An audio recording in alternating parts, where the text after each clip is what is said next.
if you think you might. Ah, goodbye, neighbor. Early today. Early day to work, I guess. I don't know what I look like. I didn't really look at myself in the mirror. Dare, dare, dare, dare, dare, dare, dare, dare. Oops, I got shit in my way. Oh, man. It's like, I think I live in Shrek's swamp. I'm pretty sure. I'm pretty sure that my room is like Shrek worthy. Actually, yeah, it's like beep, beep, beep, beep. What was I singing this morning? I was singing another song. I was singing, oh, hello, it's me. You know that I'd be with you if I could. And hang around if you wanted. I don't know what the. Oh. I always love that song. Hello, it's me. You know. I'd like to re-record that. Oh, Badger, Badger, Badger. I'm gonna look up the lyrics. What's that called? Hello, it's me. I guess it's called Hello, it's me. Where's the lyrics? Lyrics. Lyrics. Oh yeah, Todd Rundgren. Fuck yeah. That's so good. Todd Rundgren was so good. Can I just say, like, he was so good. Good morning, good morning, good morning. Let's see.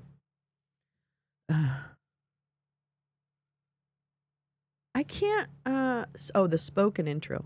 Okay.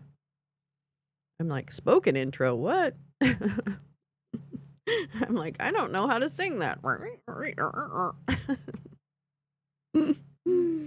Anyway, good morning, welcome. Oh, we're not still baked. Well, I mean, you know, theoretically, we're always baked, but we're not really baked right now. We're actually wake and baked.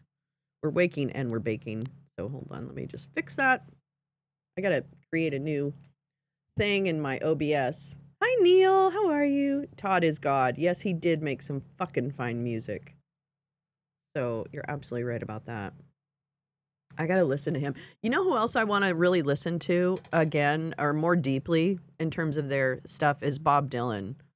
I know that Dylan movie's coming out. Maybe that's what got me thinking about it. But I really want to just spend some deep time listening to Bob Dylan. I think I need that right now. You know what I think I need? Hi, Jane. I know what I need. I need to go back into protest rock-ish. You know, I know Todd Rundgren isn't really. Well, Todd Rundgren, we were talking about, Jane, because I was singing Hello, It's Me, because I love that song so much. So I was just looking up the lyrics. But anyway, yeah, so, I mean, there's a lot of people I need to do some deep listening to. I want to do some deep listening to John Coltrane, because I love John Coltrane so much. So I want to do some deep listening there. I don't know. I just got a lot. I got a lot. Aw. Good morning, everyone. Welcome to Wake and Bake with Lolo. I'm Lolo, your host. How are you? Welcome to, what is it, Thursday? Yeah, it is. Wake and Bake is where we do kind of some headlines. Oh my God, Jane. You will, though. No, Jane, I think you know Todd Rundgren, but you may not associate him with the song because the song is Hello, It's Me. I've thought about us for a long, long time. Maybe I think too much, but something's wrong. There's something here that doesn't last too long. Maybe I shouldn't think of you as mine. Yes, you know that song, yeah. Oh, I just love that song. I want to re-record that. I also want to and like Arlo Guthrie, I'd like to like deep listen to Arlo Guthrie right now. And Woody Guthrie, my dad was such a Woody Guthrie fan. He made us listen to Woody Guthrie when we were little. And so we all grew up loving it. So maybe some of that too. No, I want to record it. I want to record it. Yeah. I got to get up I got to stand up and record some shit. It's been like a year or something since I just did any actual like recorded singing. Not like the crappy poop I do on here. Crappy poop singing. So I'd have to practice. I have to practice. And we have a song. My God. J Rance did the guitar. Oomph does additional music and producing. And I am going to be singing the whatchamacallit? What's a boo dibby debay? And I am singing, and we have new words to stuck in the middle with you, stuck in the middle with you. Here I am, stuck in the middle with you. So we rewrote that about a coup. Stuck in the midst of a coup. So I have new lyrics to that. I just need to record the vocals. So it's been like fucking, I don't know, 6 months. The two of them have done whatever they're going to do, and then I need to do mine, and then Oomph can do his. But it's like, yeah. Stuck in the midst. But oh my God, J Rance plays guitar very well. Yes. Oh yeah, we did. Oh, that's right. We did, Our Lips Are wait, which one did we do? Oh fuck, now I can't remember. Which one did we do? I'm going to go to my account because now I want to know. I can't remember the name of the song we did. Fuck. Hold on. Here I am, stuck in the middle. All my singing is on a playlist. Well, there's two. One is the Oompflo Records is a playlist where Oomph and I did a number of songs in like 2023 or something. So we did a bunch of songs, and those are in the Oompflo Records. And then there's also Lyrically Lolo. Where is that? Where am I? Because I think that's where I put like just my own songs that I just do by myself, like I don't have anyone else helping me. Oh, check your voter registration, darling. Actually, we have got to put this one up. Okay, so hold on. I'm going to show you this one. That's true. People are new. They don't know all the silly stuff we've done necessarily before. So we have a chance to show our silly stuff again. Oh, I love showing silly stuff. Okay, so this was one that J Rance did. J Rance and Oomph and I worked on. Oomph worked on this too, I think. In fact, I know he did. Gosh. Check your voter registration. Ooh, stop. I'm not showing it. God dang it. I always do this wrong. Let me go back. So this is the music video. I created the video. It's just kind of dumb AI stuff, so it's not anything great. But anyway, hold on. We'll do this the right way. And I think I'm off key, so just forgive me, okay? Check your voter registration, darling, 'cause they'll knock you off. Next year, all our rights are on the chopping block. Yeah, I really didn't sing this well. Think I'm high? Well, last I checked, Rose gone, so make a plan today. Next year we must vote, or Fash will have their way.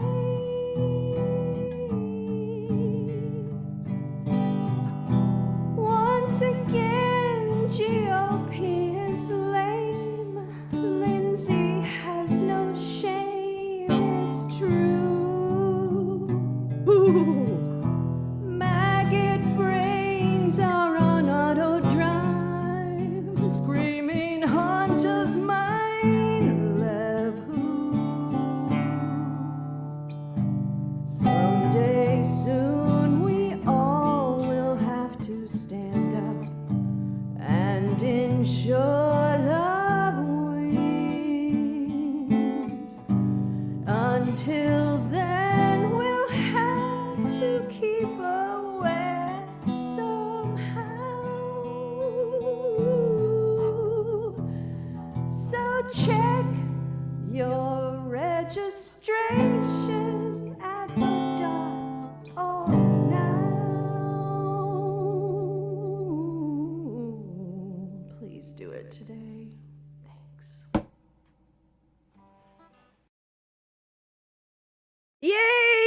I love J-Rant so much.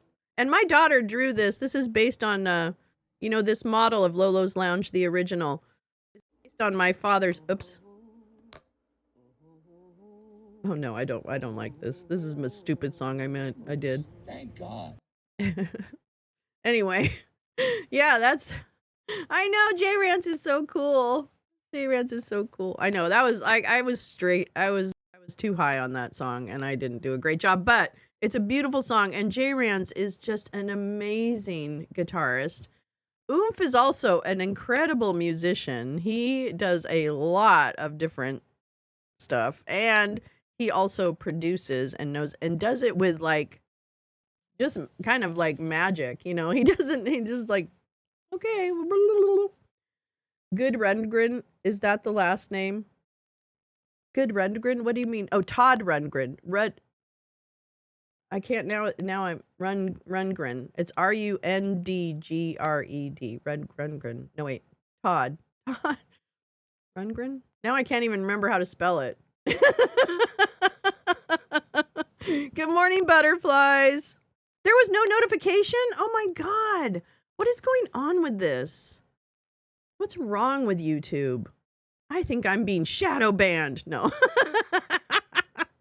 I'm just kidding. I'm not. Todd Rundgren. Rundgren. God, I'm dumb.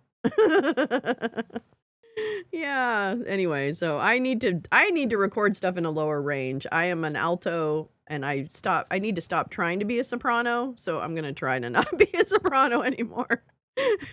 Always jealous of the sopranos. God damn it. Fucking sopranos. They always get the good parts. I'm just kidding. Actually, I love singing alto because you always sing the harmony and it's like funner. I don't know. I always like singing those notes because they can be really striking notes, you know, when you sing harmony. And I love that. I'm not that good at it though. Okay, let's see. I have a hearing this morning. I just want to check and make sure where I'm at.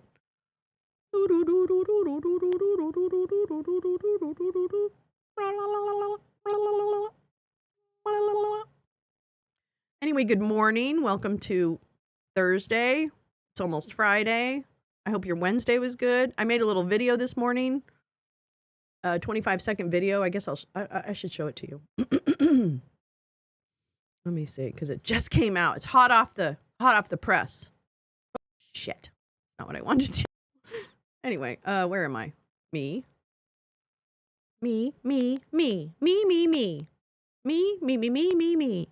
Okay, wait a minute. What am I doing? View my channel.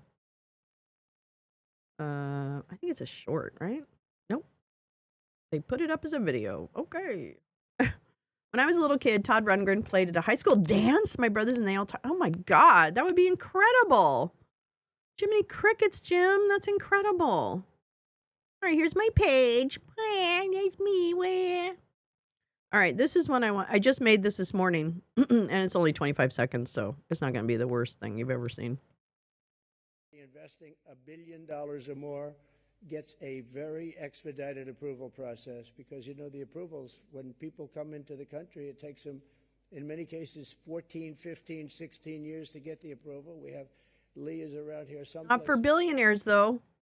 Not for billionaires. Not for billionaires. Anyway, so that's what I did when I woke up this morning. It's like I was watching him. Okay, and listen, I need to talk to Mark Benioff, okay? Yeah, exactly. That's what we need. That's his meritocracy. His meritocracy is how much money do you have? So it's not even just the standard shitty meritocracy movement. It's the, I only want the really rich people. So guess what's going to be excused? All kinds of shit. All kinds. I mean, things you've done. Are you a bad guy? Come on. Oleg Deripaska, I'm going to make you Minister of Finance. It's how much money will you give me? Especially as Trump is not a billionaire. Certainly not. He's robbing Peter to pay Paul. Fuck him. And he's taking people's money and just doing whatever he wants with it. And apparently that's fine. Apparently, that's not a problem. Kevin! I'm so glad to see you. I was thinking about you the other day. Are you okay? I love you. I'm glad you're here, Kevin.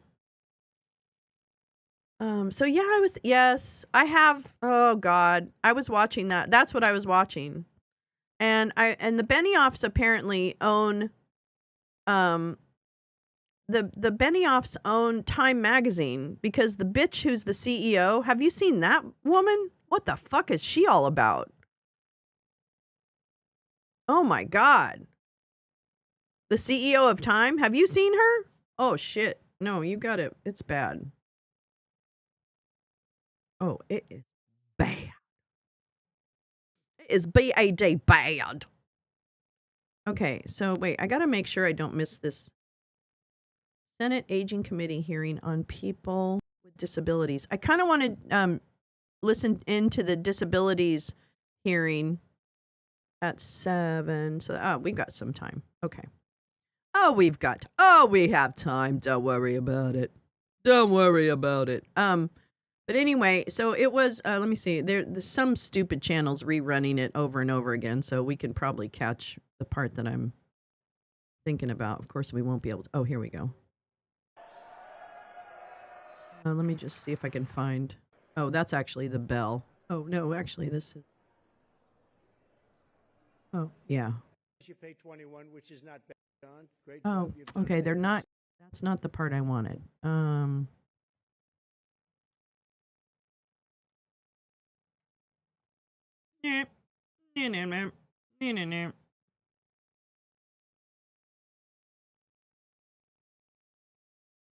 Where's that stupid channel?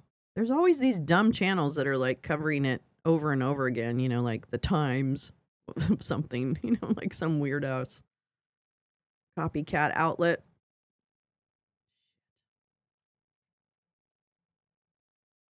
Okay. Okay. Oh, here. This. Have the ability to. Let me see if I can get to the woman. Oh, here we go. I just want to show you the CEO of Time.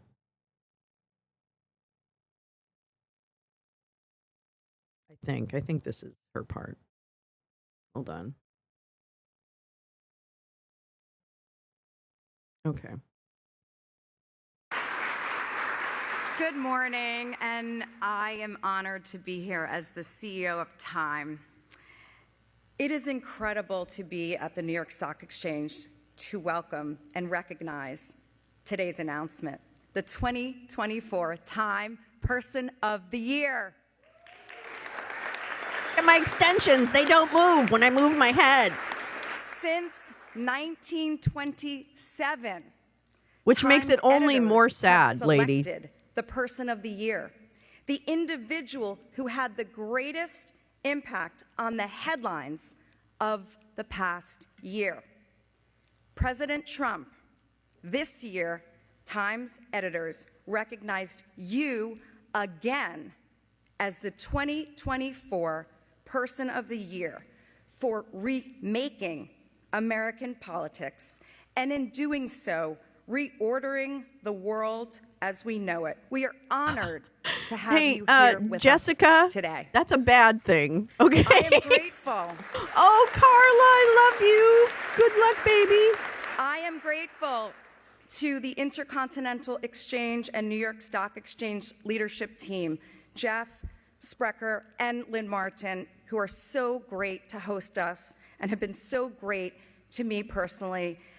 And for recognizing Time and Times journalism during one of the most significant moments of our year. And of course, I have to thank co-owners, co-chairs, Mark and Lynn Benioff, for supporting us and for allowing us to What are you doing, Mark Benioff? What are you doing? Thank you, Mark and Lynn, personally from all of us at Time.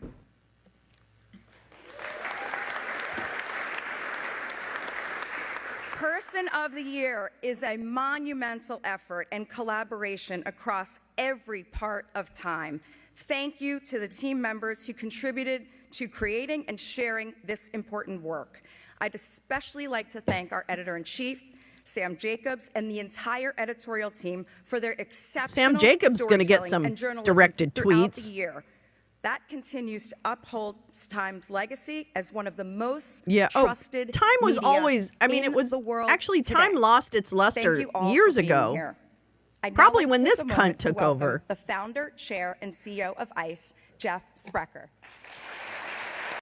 Now, did she just call it nice? Did she call the NYSE nice? I'm not familiar with us calling NYSE nice. Is that something that I missed? Like, did that happen in the last, like, since I worked on Wall Street? Because granted, that was in the 80s and the 90s, so I understand if I missed the boat on this new category, but we always called it the NYSE or the exchange. And the NYSE is not nice. But my point is did she just call it nice? I don't know. Anyway. Yeah, so that was my morning. I don't know about yours, but I just made your morning as bad as mine by showing you that nonsense. But sorry. Can we rewind? Rewind to what? Oh, nice. Yeah. Okay, let me rewind. Yeah. Let me see if that, because maybe I missed it. And maybe this guy isn't the head of NYSE. Sam Jacobs, and the entire editorial team for their exceptional storytelling and journalism throughout the year. She's probably a horrible boss. To uphold Time's legacy as one of the most trusted media in the world today. Thank you all for being here. I'd now like to take a moment to welcome I already the smoked a whole founder, joint. chair, and CEO of ICE, Jeff Sprecher. Okay, well, now I need to just find out who Jeff Sprecher is. Hold on. Let's do this. Let's do the work. Let's do the work, because now I have to know. I've kind of been obsessed with it all morning. I'm going to be honest with you. Jeff Sprecher. Oh, ICE. Intercontinental Exchange. I'm sorry. It is ICE. I thought she was saying nice, because he's ringing the bell this morning on the New York Stock Exchange. Okay. All right. It's not as bad as I thought. Never mind. Go about your business. Jeff, you're probably a douchebag, but I won't hate on you as much as I would have if you were continuing to do shit. Let's see. Let me see where my morning stuff was. I just want to make sure I don't miss it. He made, and also he brought his cabinet up on stage behind him. No, not the ICE that deports people. It's the Intercontinental Exchange. It's billionaires. It's just money. It's just gross money and, coke and hookers. No, I don't, I don't know if that's what it is. I'm just kidding. I'm just kidding. Let me see. Where's my little thing for this morning? All right, let's see. Well, the Federal Election Commission is meeting this morning. I have no idea if those are any good, but I have that on standby in case it's interesting. But I thought there was another one that was really interesting. Hold on. Hold on to your love. You got to hold on. Hold on to your love. There is a Senate Aging Committee hearing on people with disabilities. That's the one I thought we should watch. So I'll have that teed up, but let me just make sure there wasn't something else that I thought of.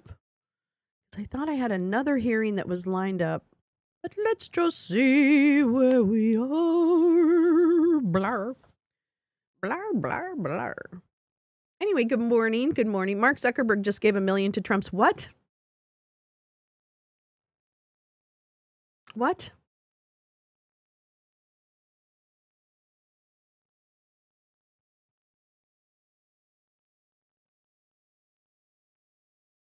I think I need to go back to my homeland, which is Silicon Valley. That's where I was born. I was born in Silicon Valley. I think I need to go home and do some good old protesting. I don't know what to do. I'm just like, I don't feel powerless. It's not that. I'm just like, what is the best use of my time? Right? Like, what is the best use of my time to help us, or just be a light, like just be someplace people can go to. I don't know. Again, I've always said I'm not a good volunteer manager. I've just never been good at that. I'm not good at delegating. I'm okay with delegating if it's like a boss, management position, but I'm not good with no, the inauguration fund, Neil. This is the fund that Stephanie Wilkoff, right? Well, I can't remember what her whole name is, but she's wonderful, by the way. I've talked with her on Spaces before. She was the Melania's assistant who wrote that book, my shitty life with Melania or something like that. I actually have the book because I wanted to read it. Oh, Winston Wilkoff. Stephanie Winston Wilkoff was blew the whistle on the first inaugural fund, right? First inaugural fund. She blew the whistle on that and got shit for it. So I fully expect this inaugural fund to be absolutely god awful, and God knows what money is going to be laundered through that. So it's bad. Okay. What I said in my video this morning was we're fucked, and I'm not kidding. So it's time to, I don't know. This is what I want. This is what I want to know. What do we do? Actually, I guess we do what we're doing, and we continue to look for information that is going to be helpful to getting us out of this situation as quickly as possible. That's what I feel like it is. He doesn't have the hotel. No, he doesn't, but I'm sure he's going to have other things, Max. Come on now. you know how he is. He's not going to let a little thing like a hotel sale get in the way. Boy, I wonder if he's wishing that he didn't. Oh, what's that? Senate Judiciary Committee holds an executive business meeting. What the fuck does that mean? All right, I'm just going to leave that up, but no. I'm not sure which one is which. Blur, blur, blur, blur, blur, blur. He doesn't have the, yeah. I just think that he's going to figure out a way. And Tom Barrack is back. Remember Tom Barrack? Oh, that's right, Max. He does. He has all the cheesy merch, which I think is probably going to be exploding. Wow. We are so fucked. No, that's not true. It's true. No, it's not true. It's true. Oh my God. That's okay. We're gonna, I don't know. Whoa. Everybody okay? Something fell over. Let's see. Let's just make sure there isn't anything else. His own crypto. Facebook is the worst. Yeah, I deleted all my Facebook stuff a long time ago. God, probably 10 years ago. I think. I don't even know. I don't even know when I did, but I did. So yeah, that's all deleted. I don't do that. I kind of hardly do my Instagram. I don't really do. I mean, the Lolo's Lounge has a Facebook page, but I never use it. And there's like 2 followers or something. It's just not where I'm putting any content, because I hate Facebook. I hate Mark Zuckerberg so much now. I really do. I can't even tell you. I hate him so much. I hate these guys. I hate these guys that fooled us and told us that they were working towards social good. That they were working towards the social good in Silicon Valley. That's where I grew up. And when I was working in nonprofit, that's where I spent my time trying to raise money for social programs. And my feeling is that I was frustrated with corporations and their foundations and their giving guidelines, and I was frustrated with all of that. But I truly thought that the people that I was working with in those corporations, I truly thought that they were as engaged in the social good as I was. And I am going to say now that I think that was all a lie. And that the corporate people who enabled these bros to fuck with our lives, I am disgusted by you. I am disgusted.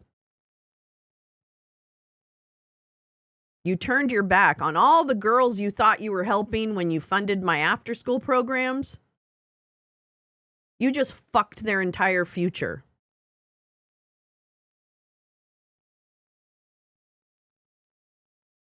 So you clearly don't have the best interests of actual people in mind. You want to just make as much fucking money as you can. Fuck you. Fuck you. Hi, Lisa. How are you? I'm so sorry. I have a fun time reading replies to posts. That is entertaining to me. Too bad it's all so jacked up. Which post, though? I don't know. I don't know if I necessarily enjoy reading people's posts, or replies. But it's probably because I inspire replies that aren't always that great. That's probably why I avoid reading them. Because the replies to me are always, yes, people are funny. Yes, they are. Yes, Lisa, that is a true statement. Any way you slice it. Whether it's funny, odd, funny, disturbing. There's all kinds of funny. Let's see. Gosh, I guess we're going to have our choice. I think I have to laugh. Oh, no, Lisa, laughing is absolutely job number one. Okay? Because that's really all it comes down to. The Supreme Court. Oh, no, that's 2 days ago. They're not doing anything. Sorry. Never mind. Never mind. Never mind. Oh, wait. I can let me just do this. This is probably smart. This is probably smart. Where's my subscription? Ah! What the fuck is that?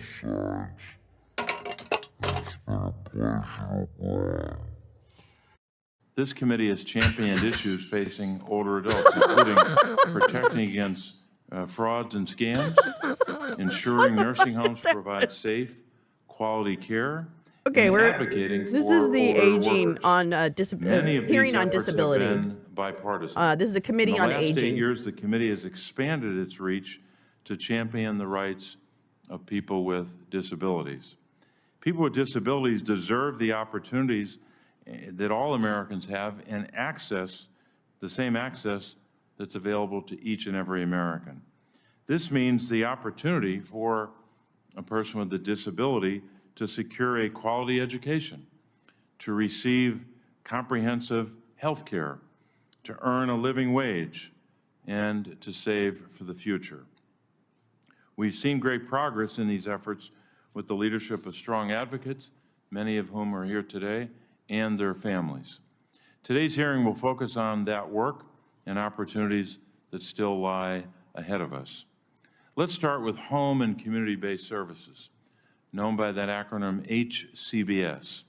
Americans with disabilities and older adults continue to need access to reliable long-term care services and supports.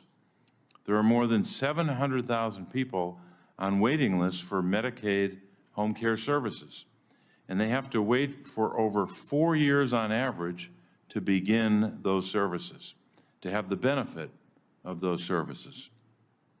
The workers who provide long-term care services in all settings earn approximately $15 an hour, and nearly 50% of these workers rely on programs such as the Supplemental Nutrition Assistance Program for support. We should not have seniors because people can't live on $15 a month or $15 an hour. Years to access supports to live in their own homes and be active members of their own communities. And we should value I blocked Elon a long time ago. Provide care and support for people with disabilities and older adults. Direct care workers should be earning a livable wage and not relying upon public assistance to survive. I'm grateful for the work of the Biden administration. I don't have a drone. To make home and community-based services a priority, as did I and a number of members of both the House and the Senate. There's still much work to be done. Yeah, Neil, we're fucked. In the years ahead. Today's hearing will focus on people with disabilities in the workplace. While the number of people with disabilities who work has increased in the past 10 years, their participation in the labor force is still over just half of that of the general population. During the pandemic, thousands of people with disabilities continue to work in grocery stores, warehouses, and hospitals, providing essential services for all Americans while they put their own health and often their lives at risk. We need to ensure that people with disabilities have the resources, Max, that's important. accessibility, and accommodations they need to be successful workers. Likewise, we need to ensure that government services at all levels of government are accessible to people with disabilities. Several years ago, I learned about Ron Biglin, a veteran from Clark Summit, Pennsylvania, my home county, Lackawanna County. Ron was unable to access his health benefits at the VA, the Department of Veterans Affairs, at their website, because that website was not accessible to Ron Biglin and many others. Through my oversight efforts, we learned that in 2019, only 8% of the information on the VA's website was accessible. No longer. Those numbers have gone way up in the intervening years. The remainder of the federal government websites and other technology were no more accessible than the VA in that year, 2019, when we took a close look at it. So we're making progress, but we have a long way to go. Much more work to be done on improving access. So whether it's improving access or eliminating discrimination or providing accommodations to make it possible for people with disabilities to be full participants in our society, this is the work that must continue. It also, when we work on these issues, it also makes our society a better place for all of us, people with disabilities or not. During my time in the Senate, people with disabilities and their families have shown me and demonstrated to me in more ways than one the power of advocacy, determined advocacy. They've championed the rights of people with disabilities to serve in the workforce Senate Judiciary and to Committee will save come to for order. their futures. We have a They've few fought items on today's agenda. for people with First, I disabilities want to be able recognize to a live new in their member of our homes committee. and to be active members of their communities. And they've successfully defended against cuts to Medicaid and Social Security and other programs. Our witnesses today have been central to that advocacy work. I look forward to hearing from them about some of the achievements of the disability community and the goals ahead. Now, just as part of this hearing, but even beyond the scope of today's hearing, I'm issuing 5 issue briefs. I'll just hold them up in summary fashion. I won't read through all of them. But these issue briefs will deal with a number of topics. 2 of the topics we'll cover here today: access to home and community-based services and government accessibility. The other briefs will address, or do address, lowering prescription drug costs, ensuring economic security for older adults, and improving nursing home care. This committee, the Aging Committee, has a legacy of providing resources to our Senate colleagues and to others throughout the nation about issues facing people with disabilities and, of course, older adults. Many of these resources are available both in English and in Spanish. I hope that these issue briefs will be similarly valuable to the future work of the Senate. We all need to continue the work to support people with disabilities and older adults so they can thrive in their communities, and I look forward to hearing from our witnesses about the work that lies ahead. I'll now turn to Ranking Member Braun for his opening remarks. Thank you, Chairman Casey, and for all the witnesses being here today. People with disabilities have the same hopes, dreams, and expectations of respect and dignity as all of us. One shared reality is the importance of a strong economy. In recent years, people with disabilities have achieved record gains in jobs and labor force participation. A good economy accomplishes more for people with disabilities than I think any federal program ever could. But federal spending has been excessive, and it has jeopardized these gains. Trillions in unnecessary spending still has inflation too high, up over 3% again from last year. We've had 10 years of inflation crammed into the last 3 years. Correspondingly, high interest rates have pushed mortgage rates over 7% and cooled the job market. The employment rate fell again last month, the second straight decline. The most vulnerable that are hit the hardest by this economic turmoil, and that means seniors and people with disabilities. They feel the pinch at the grocery store when they look for a new home and when they need a job. I am confident that the new administration will turn the economy around. The last thing older Americans and Americans with disabilities need is a tax hike. But the debt problem causing our economic challenges has been bipartisan. We've generated that from both sides of the aisle. National debt at the end of fiscal 24 was 99% of GDP, the highest since World War II. By 2030, forecasted to be nearly 140% of GDP. We now spend more on interest payments than we do on the entirety of national defense. Last month, the national debt rose to over $36 trillion, and in 10 years, it's forecast to be $56 trillion. $36 trillion is over $100,000 for every single person in the United States. Think about what that means for benefits and services that seniors and vulnerable generations need right now. Oh, hi, good we to do see not ya. grapple with the national debt. The numbers never relent. They just don't go away. And that means it'll be even harder and harder to deal with it down the road. We'll have slower growth. You'll end up probably having more inflation and even higher interest rates. It's very easy, just takes a little self-discipline. All other parts of our economy have to live Grandma, within that tighten the framework, belt. local and state governments. Seniors will struggle, people with disabilities will suffer, and every generation will be worse off. Look forward to hearing about economic trends affecting seniors and Americans with disabilities, and I hope we keep our reckless spending problem front of mind in this discussion here today. Mr. Chairman, I yield back. Thank you, Ranking Member Braun. Now we'll turn to our witness introductions, and I'll turn first to Ranking Member Braun for the first witness introduction.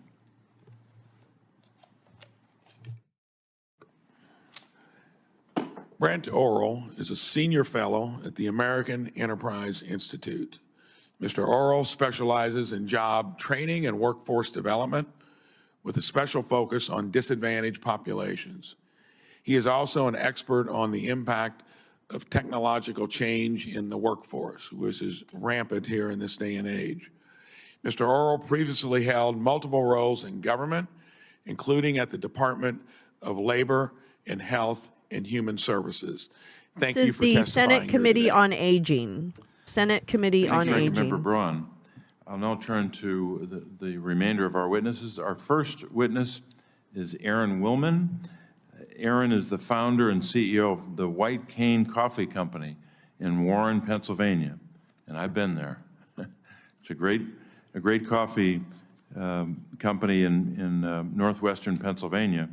Aaron started White Cane Coffee Company in 2019 to provide self-sustaining jobs for people with disabilities living in rural communities, including for herself and her brothers.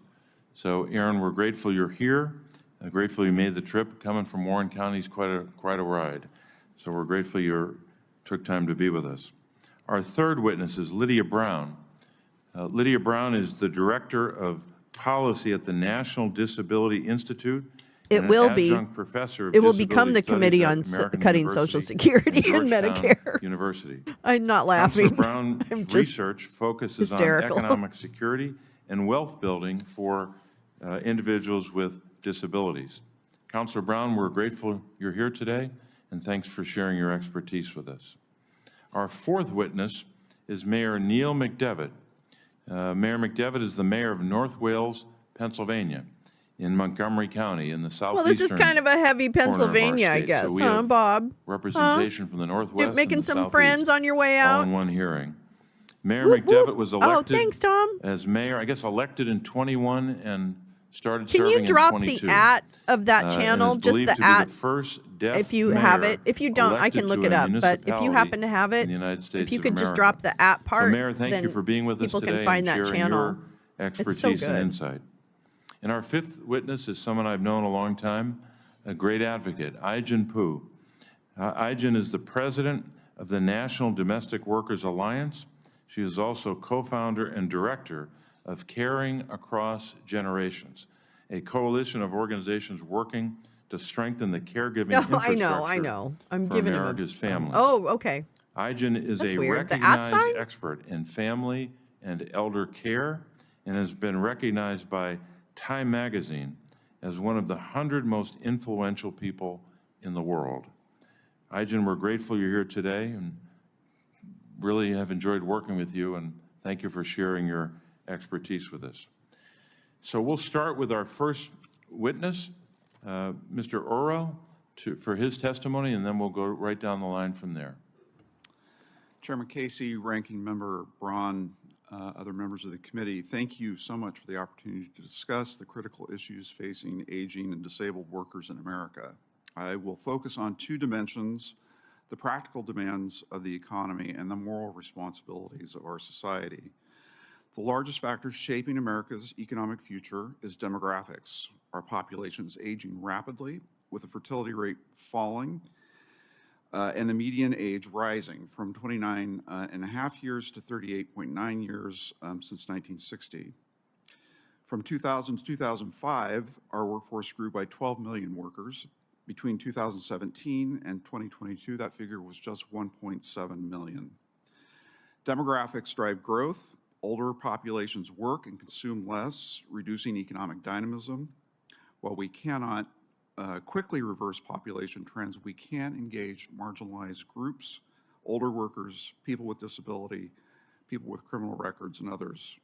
To help sustain growth in a time of worker shortages, no individual's contributions can be overlooked or minimized.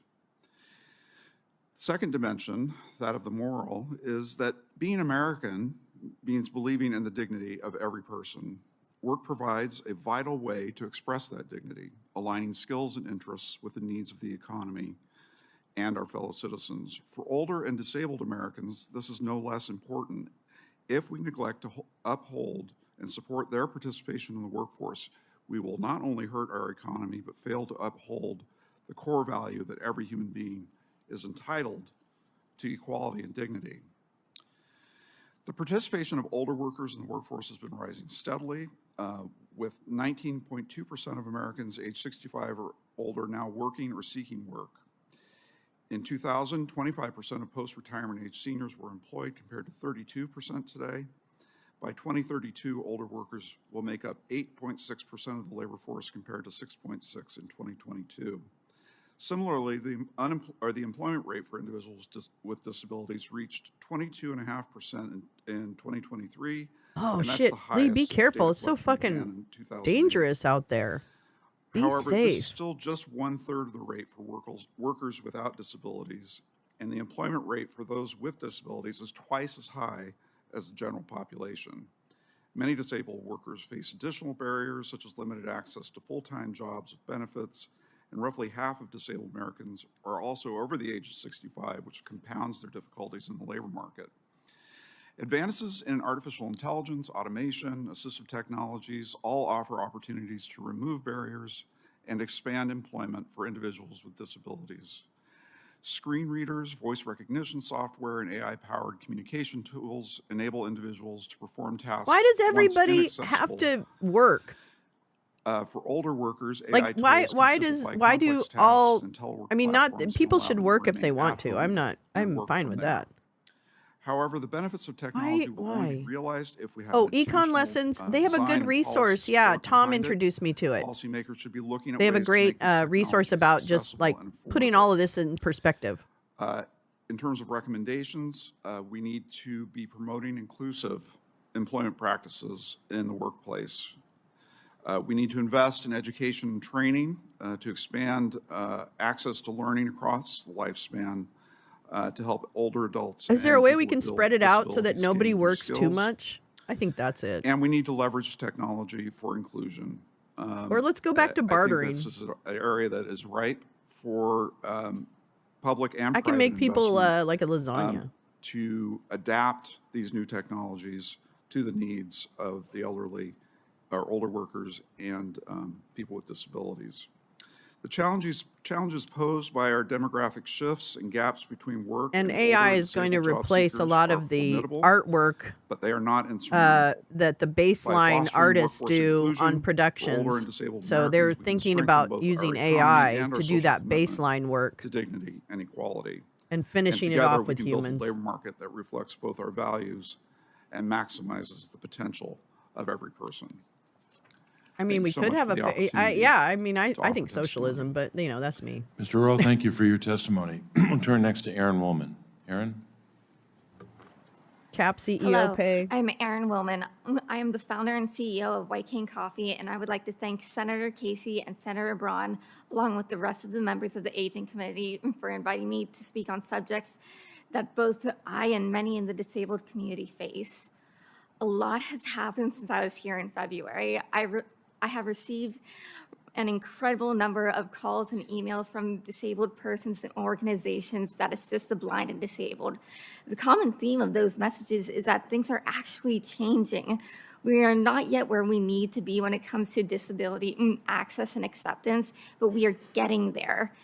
It brings me great joy when I hear of disabled people in my community getting good paying jobs and not being relegated to sheltered workshops for less than minimum wage.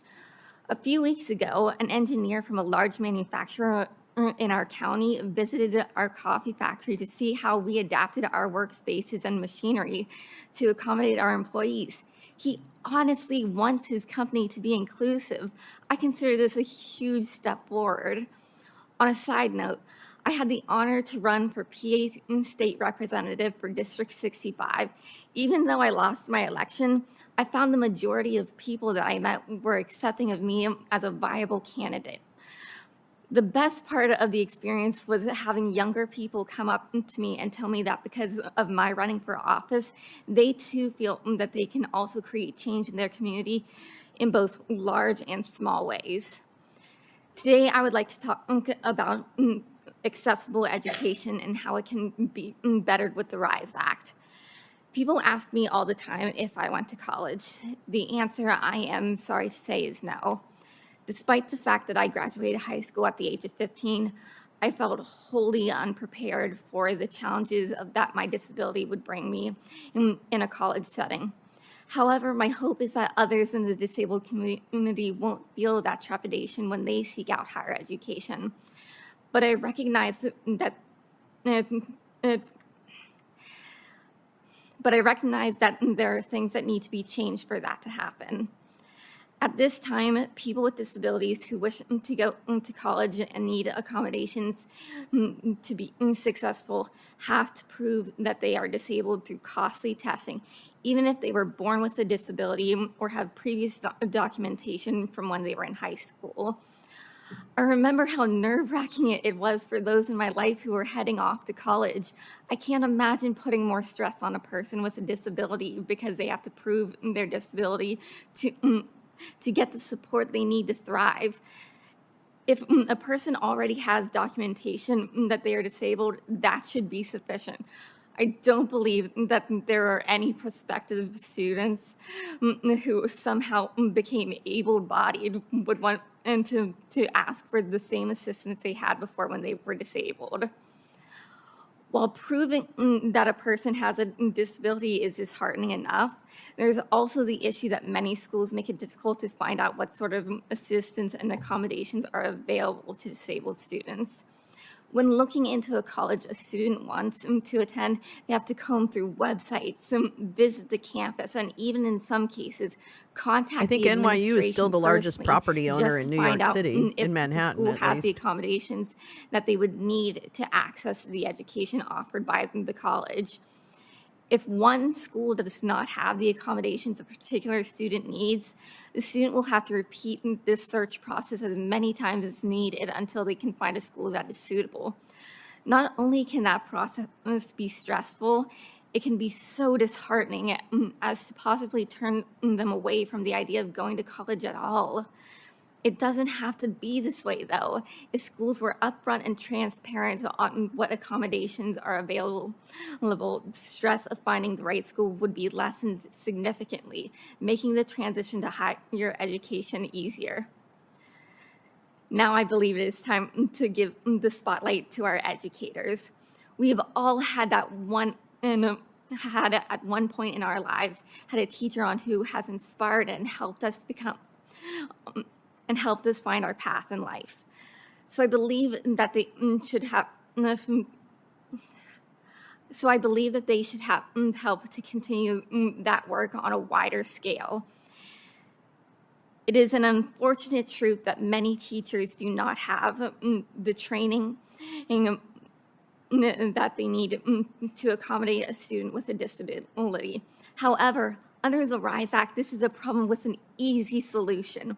The RISE Act would allocate funds to college administration so that the faculty has the tools and know-how to be able to teach all of their students so that they are able to thrive in their classroom. By educating our educators, our colleges can be a place where everyone can succeed no matter what. I have always been extremely passionate about education. I believe that it can open doors and build bridges. It can lead to good jobs and a better life. Education expands a person's opportunities in life. It's why I work with so many schools for the disabled, so those students can create a brighter, more inclusive future. America is known as the land of opportunity. By implementing the RISE Act, many disabled people across the nation will have the opportunity to seek out higher education without the worry they would not belong. Something as simple as that would change their lives. If you change one life, you change the world. It is time to change the world. Thank you. Ms. Willman, thank you for your That is testimony. fantastic. Councilor Brown, you may begin. Good morning. My name is Lydia Sinjen Jungsun Brown. I am Director of Public Policy at National Disability Institute, as well as a proudly disabled advocate. Thank you for the opportunity to provide testimony before the committee today. Disabled people represent at least 20% of the U.S. population, or more than 65 million people. Although the real number is likely higher than current surveys indicate, including people who have newly acquired disabilities due to long COVID. Our community faces deep economic disparities with poverty and unemployment rates for people with disabilities about twice those of non-disabled people, along with higher rates of homelessness and food insecurity.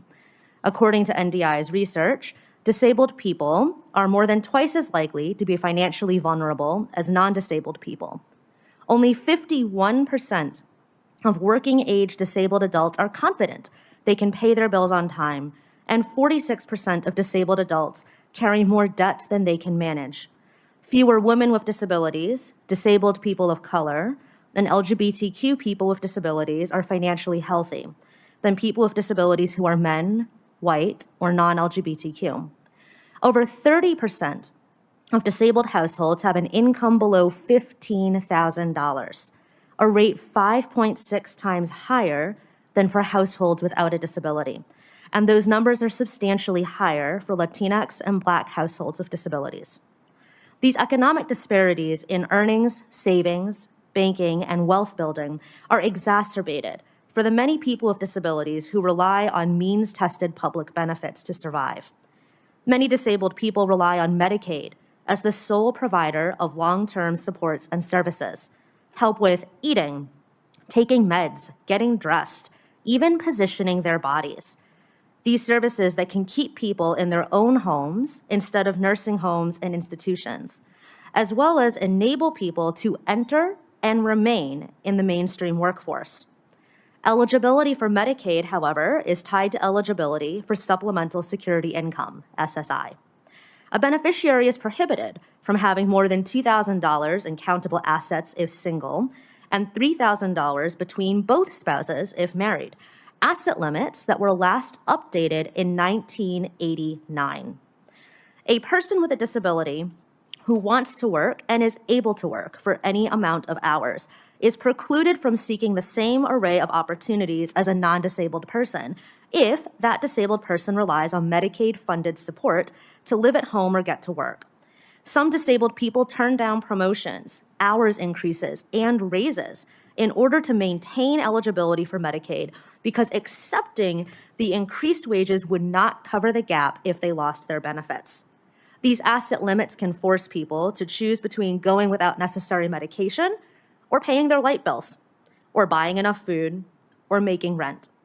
An emergency bill of $2,100, a modest amount for some hospital stays, could leave a disabled person on SSI with no savings at all, and snowballing consequences of carrying the debt. 10 years ago, Senator Casey's leadership in introducing and passing the ABLE Act changed the game.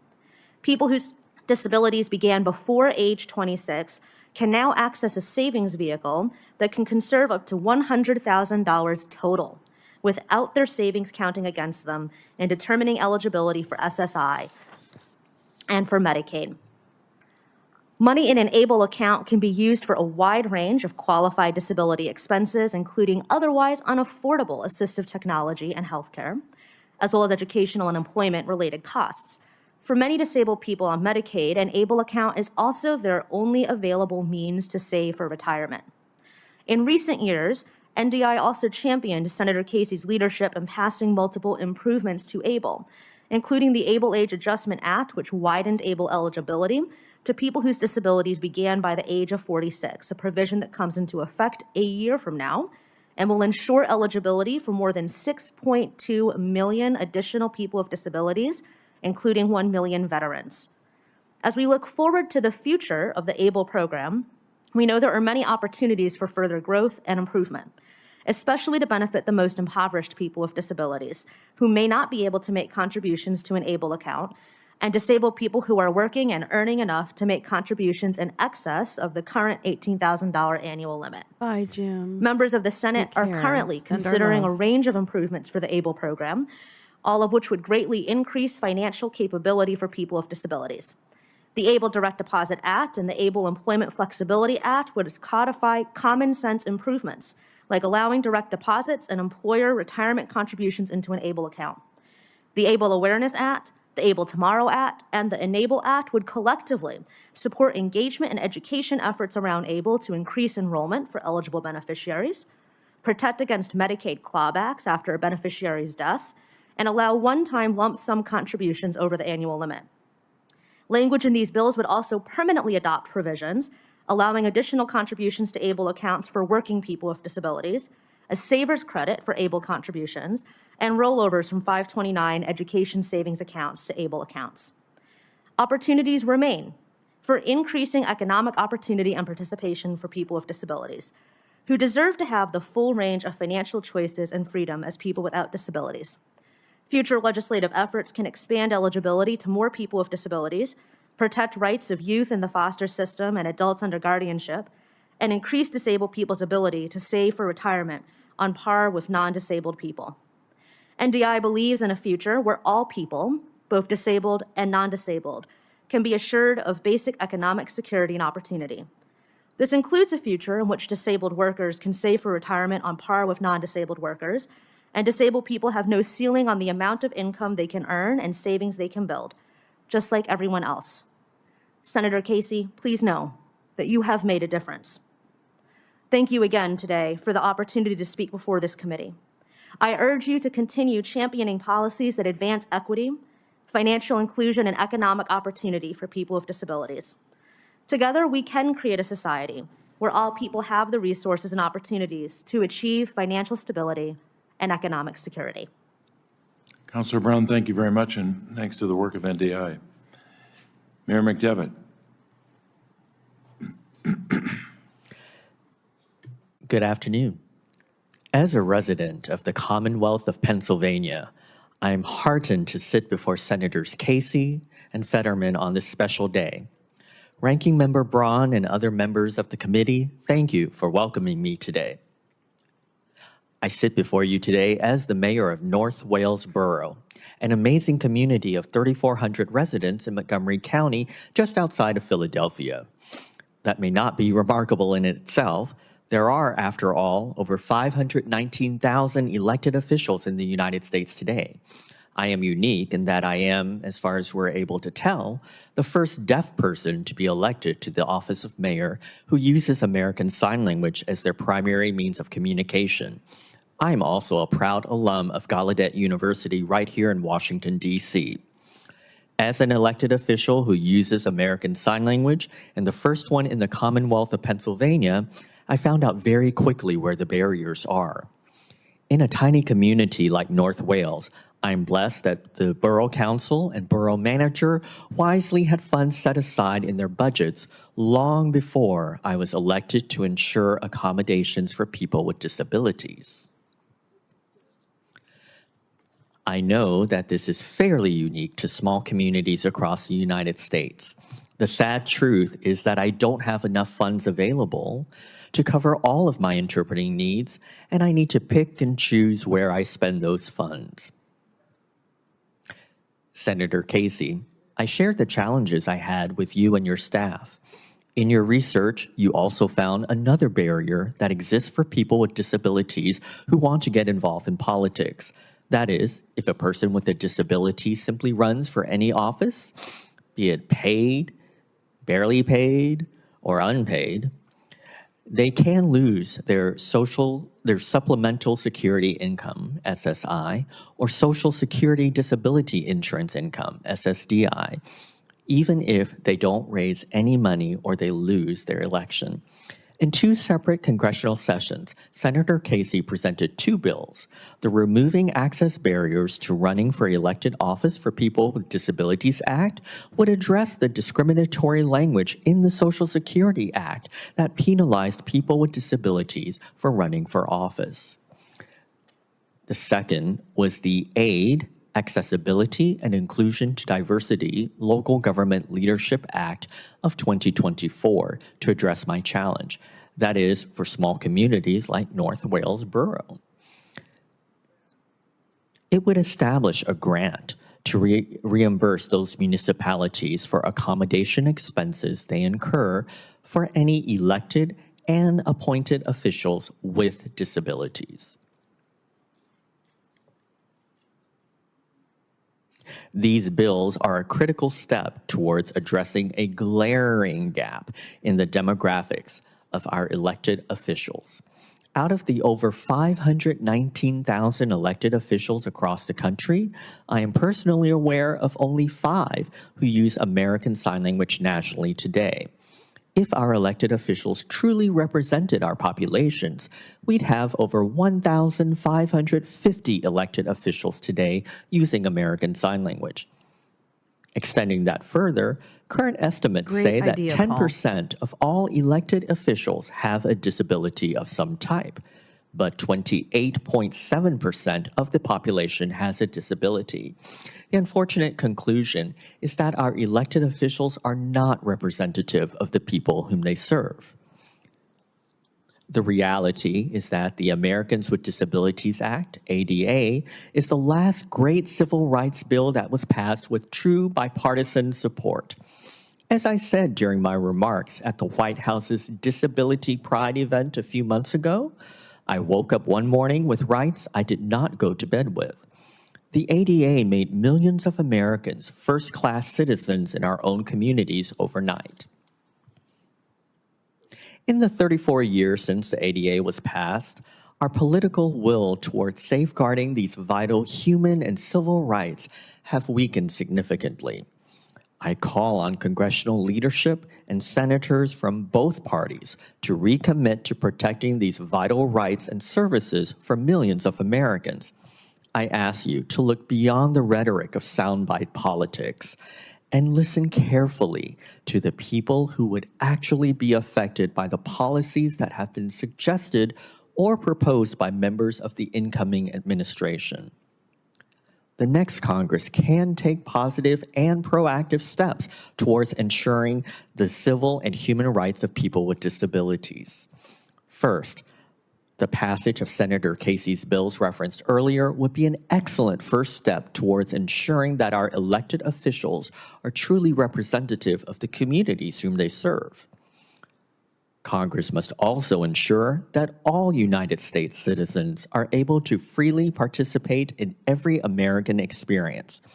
This requires full funding and dedication of the U.S. Department of Justice's Civil Rights Division to work closely with municipalities and counties to ensure that all Americans have full access to vote and to take part in their communities. Senator Casey, you have been a steadfast ally of North Wales Borough, the Commonwealth of Pennsylvania, and millions of disabled and deaf Americans. We owe you a debt that can never be repaid. Thank you. Mayor, thanks very much. I really appreciate you being here with us. Ai-jen Poo. Thank you, Ai-jen. Chairman Casey, Ranking Member Braun, and members of the committee, thank you for the opportunity to testify this morning. My name is Ai-jen Poo, and I'm the president of the National Domestic Workers Alliance and executive director of Caring Across Generations. We are proud members of Care Can't Wait, a national coalition working to create good care jobs and guarantee affordable care for all who need it. I represent the family caregivers and the care workers who are struggling within an anemic patchwork system to provide essential support to disabled people and older adults. In the United States, federal Medicaid dollars, not Medicare, Medicaid, pay for the vast majority of long-term care, including wages for direct care workers. But Medicaid long-term care programs suffer from persistent gross underinvestment. As a result, over 710,000 people remain on waiting lists for Medicaid home and community-based services, or HCBS. Unpaid family caregivers and underpaid care workers are left to fill the gaps. Unpaid caregiving is worth more than $1 trillion per year. Direct care workers, who are majority women of color and immigrants, earn an average of just $25,000 per year. Nearly half rely on public assistance to make ends meet, and the workers, therefore, that we are counting on to care for us cannot care for themselves or their own families on the wages they earn. Many are forced to leave these jobs for fast food or retail jobs where they can earn more, increasing training and turnover costs for employers, impacting the quality of care for families, and feeding a workforce crisis that exists in states across the nation. But thankfully, there are solutions. The American Rescue Plan Act resulted in over $36 billion in investments towards Medicaid home and community-based services and higher wages for direct care workers. All 50 states took this funding because of the urgent need for care in every state. But this funding is short-term, set to expire in March of 2025, leaving the system vulnerable at precisely the time when we need more access to services, not less. Every day in America, 10,000 of us turn 65, and we're living longer than ever before. The number of adults over the age of 85 is expected to double by the year 2040. We will need a thriving direct care workforce to help meet the demand. Care jobs already consistently rank among the largest and fastest growing occupations in the entire economy because of the overwhelming need. Here again, we have solutions. We can invest in raising wages and supporting workers' rights to join a union and negotiate collectively for better wages and benefits. We know this works. And there's enormous return on this investment, not only in the dignity for the workers and the people who rely on their services, but the economic opportunity they enable, both for disabled people and working family caregivers who need care in order to work. Or in Senator Casey's words, some of us need a bridge or a tunnel to get to work, and others need care. But this is all out of reach without increasing federal funding for Medicaid. It is shocking that the discussion has returned once again to cutting Medicaid at the exact moment when we should be investing in it. Reductions in Medicaid funding will heighten the workforce crisis, the care crisis, push higher costs onto states that can't afford it. States will be forced to cut services and limit eligibility, which will literally put millions of lives at risk. Instead of cuts, we should be passing policies like the HCBS Access Act, the Better Care, Better Jobs Act, the Long-Term Care Workforce Support Act, the HCBS Relief Act to support freedom, dignity, and security of disabled people and really of all of us. These bills all share one sponsor, Senator Bob Casey. So in closing, I want to thank you, Senator Casey. You are a generational leader on these generational challenges that we face as a nation. Millions of lives have been improved because of your leadership and hard work. This arena of policy and the advocates who work on them, who have filled this hearing room this morning, are exponentially stronger because of you. While it is daunting to face the challenges ahead without you at the helm, we are determined to carry the torch forward. Truly, thank you, Senator. Well, Agent, thank you so much for These those witnesses words have and been for exceptional. your leadership and your ever-determined and effective advocacy. Okay, you're leaving? And we'll get to our questions now. Senator Gillibrand, I've been instructed to yield to you if you want to start. Mr. Chairman, I hope no one instructed you to do anything. But I really think this hearing is such a testament to who you are and what service you've provided for this community your whole public career. And I have personally admired having you as my chairman and watching you and seeing how you've led this committee on such important issues. It is a true honor and privilege to get to serve with you. And I think I speak for the entire community that benefits from this committee and your work that we are eternally grateful. I'm very excited that we have this panel of witnesses today. Each of you contributes so much to the conversation that we're having and so much to the solutions that this committee is trying to put forward. I've been very proud to work on and lead the Domestic Workers Bill of Rights Act with my colleague, Senator Casey. It ensures that workers caring for our families are respected, are protected, and are compensated fairly. There's a link to the bills. That they do every if you day scroll for our down on families and that our page, communities. it lists the legislation that he's sponsoring. What should we know about how the Domestic Workers Bill of Rights strengthens there's a number of paid bills. care workforce and helps support family caregivers? What change and improvement for people with disabilities could we expect to see if it was actually enacted? Thank you so much for your leadership and for this question, Senator Gillibrand. It's nice to see you. The Domestic Workers Bill of Rights Act will ensure the care workforce is treated like other workers in our economy with access to a safe workplace, sick leave, overtime pay, and protection from discrimination and harassment. A standards board will allow employers, enforcement agencies, and workers to work together to improve conditions, which will help secure the workforce that then supports disabled people and family caregivers, people who need the supports and the services. Family caregivers also support this bill because they recognize that a protected care workforce is really the backbone of the economy, and that care work is the work that makes all other work possible. We must ensure that these jobs are quality jobs, and many domestic workers are also disabled. So this is about opportunity and security for all of us. Thank you so much. Working age adults with disabilities remain employed at less than half the rate of people without disabilities and are twice as likely to live in poverty. We have to do much more to support employers and workplaces that have made employment truly accessible and inclusive for people with disabilities.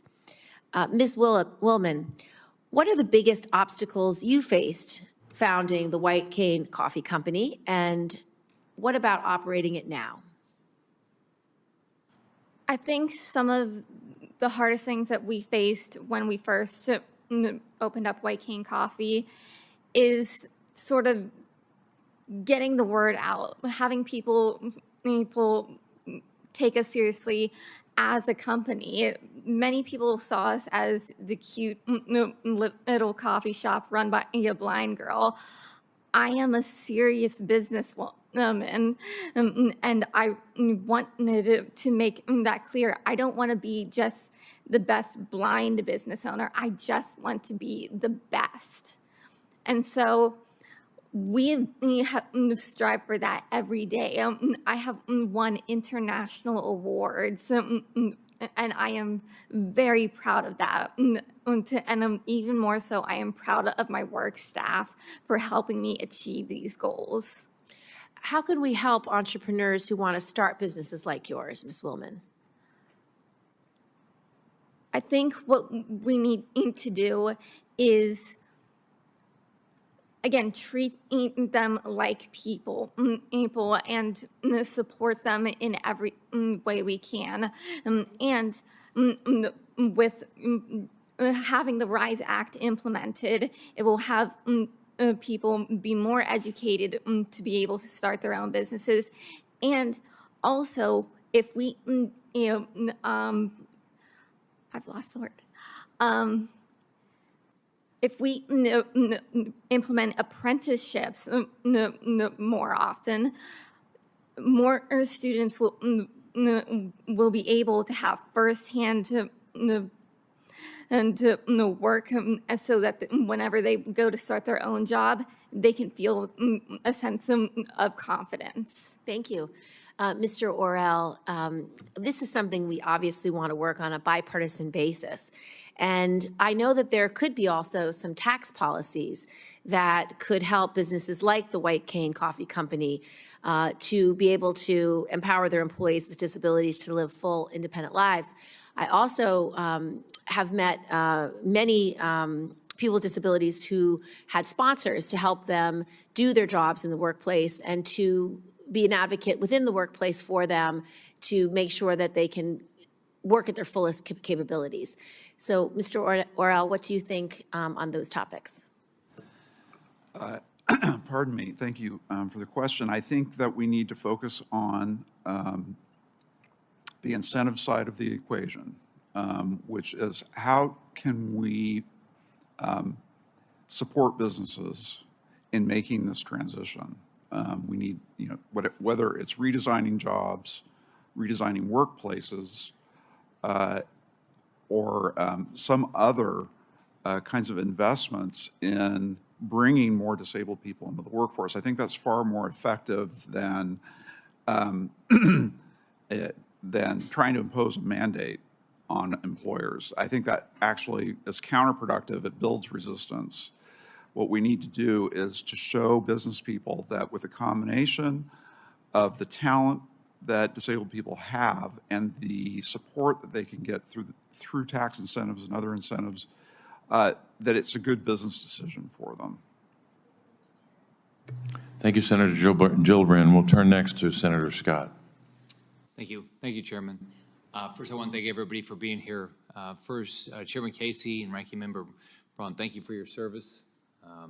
Chairman Casey, it's been great to work with you over the past 6 years as you highlight the needs of older Americans. I want to thank you for your hard work over the last couple of years in these committee meetings. I know it's a lot of work, and you've done a great job. Ranking Member Braun, I'm proud to have the opportunity to call you a friend and a partner on so many things to help make Washington work for the American people. We came up at the same time. You're going to be a great governor. You're going to do a great job. I'll do everything I can to help you become the #1 governor in the country. We're top co-sponsors of each other's legislation. Over the past 6 years, time we've both been up here, I've joined 71 pieces of legislation from your office, and you've joined 67 from mine. For both of you, I look forward to watching what you do with your post-Senate careers. I know what Senator Braun's going to do, and Senator Casey, I wish you the best of luck. Everyone in the United States, regardless of disability, deserves to have a chance at the American dream. Overregulation and outdated laws inhibiting this need to be reviewed, cut, and rewritten. For example, as of today, individuals who are in the Supplemental Security Income Program can only have $2,000 in assets with couples only allowed 3,000 jointly. This law hasn't been updated in decades and is hurting everyday Americans. It's time for a change.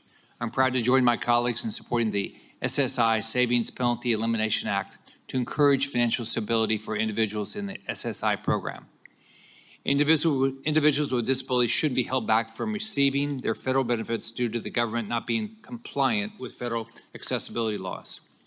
In 2022, the Washington Post issued an alarming report that blind and disabled veterans can't properly access VA websites. That's wrong. Last year, Chairman Casey and I introduced the Veterans Accessibility Act to address this issue. I'm happy to continue this fight in the next Congress to make some meaningful reforms. Tremendous to help our witnesses, veterans Gal. with disabilities. Tremendous. Mr. Orwell, how can we ensure that reforms to SSI encourage work and independence rather than perpetuating dependency? Oh, ouch. I think the good news is that we are seeing in the economy, given how robust it has been, Given how robust it has been? Participation. Wait, did Some he of just those say people that? Probably in the past might have wound up on disability payments. So, and this is something that Senator Braun addressed in his opening statement, which is the most important factor in keeping people from becoming dependent is a robust economy that pulls people into the workforce. Sure, makes sense. I do think that there's a need to address the incentives within these disability programs so that businesses, the first thing that we're thinking about is employment. Right. And then we think about whether that those person lazy can benefit bitches from access to Social Security disability income, SSI, and other programs, veterans benefits, and so on, so that we have all of the arrows kind of pointed in the right direction. Work should be the default, and access to benefit programs should be the exception. Huh? I don't want to see anybody who needs benefits denied. Are you kidding me? That we have had a history in the last Brent, you're years, a pig. or decades really, of using these disability programs to warehouse people. And I think that's wrong. It's bad for the economy. It's bad are you speaking for the disabled people now? And it's something that we really need to revisit across the board. Holy in disability shit. programs. What would be your number one market-based solution to help people that have disabilities? United Healthcare? I think that we have to recognize that mandating higher wages, mandating inclusion policies that require certain numbers of people with disabilities have the effect of making access to jobs more difficult. Oh, really? For people with disabilities. Crazy. So I think we need to, Crazy. in some ways, it's things that we Just should make try to avoid doing if we can. Just to stand avoid up. the disincentives toward work. Ms. Woolman, I look forward to coming to your coffee shop someday. No, How would you're not raising the welcome. SSI asset limit impact the ability of individuals with disabilities to start and grow their businesses? He's so weird. I believe that they would be less afraid to make the steps that they need to make. It takes a lot to start a business, and to have enough assets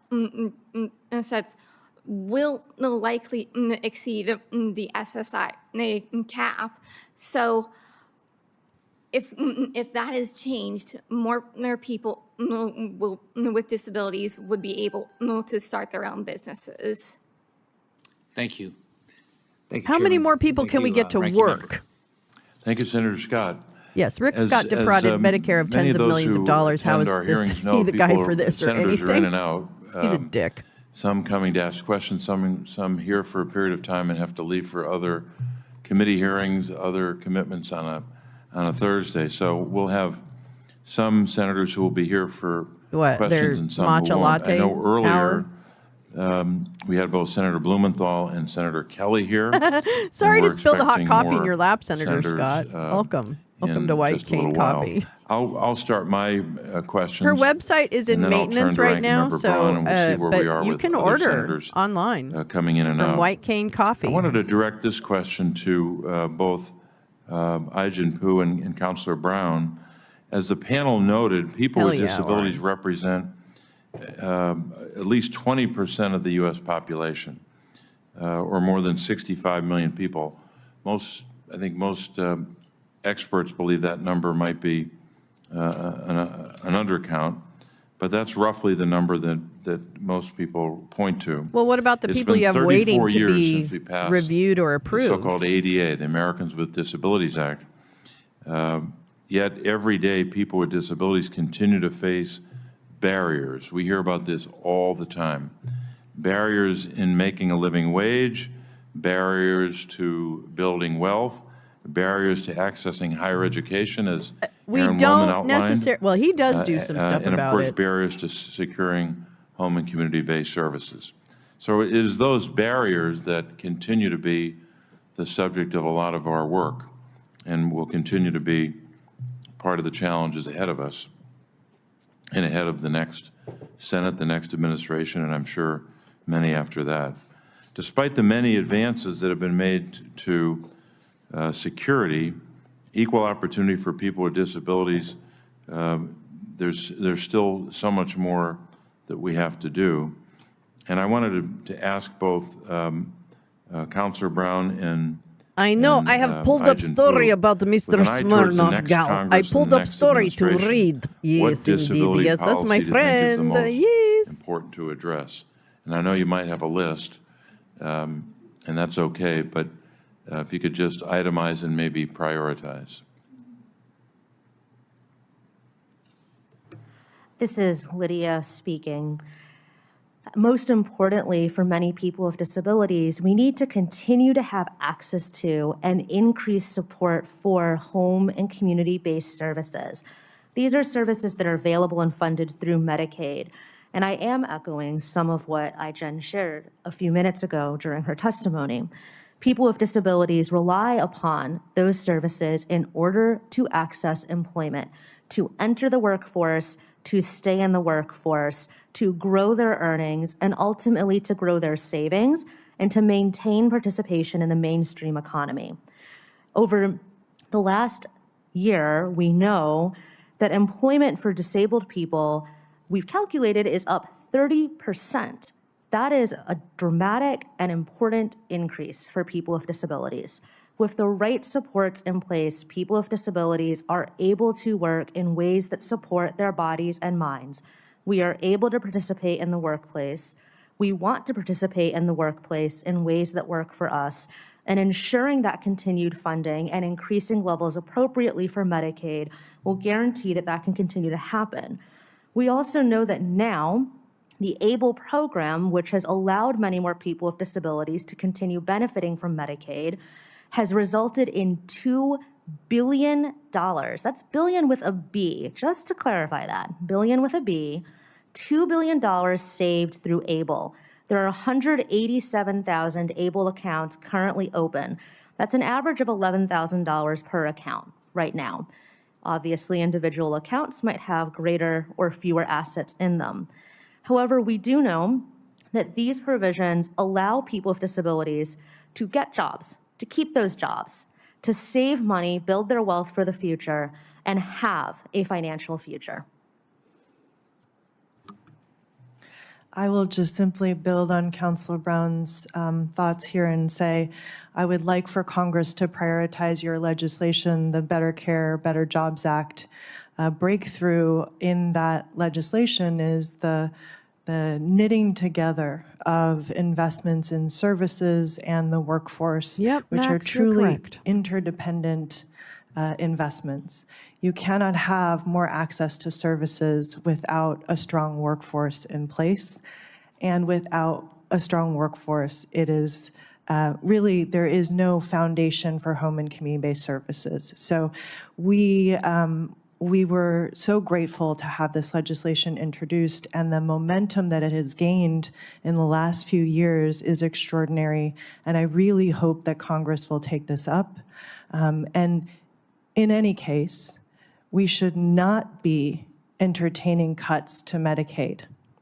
80 million people rely on Medicaid for health care and essential services. Millions of families rely on Medicaid home and community-based services. Thanks, If there are Oren. threats to Medicaid, lives will be at stake. And we Yes. cannot afford that in this country. It is not acceptable.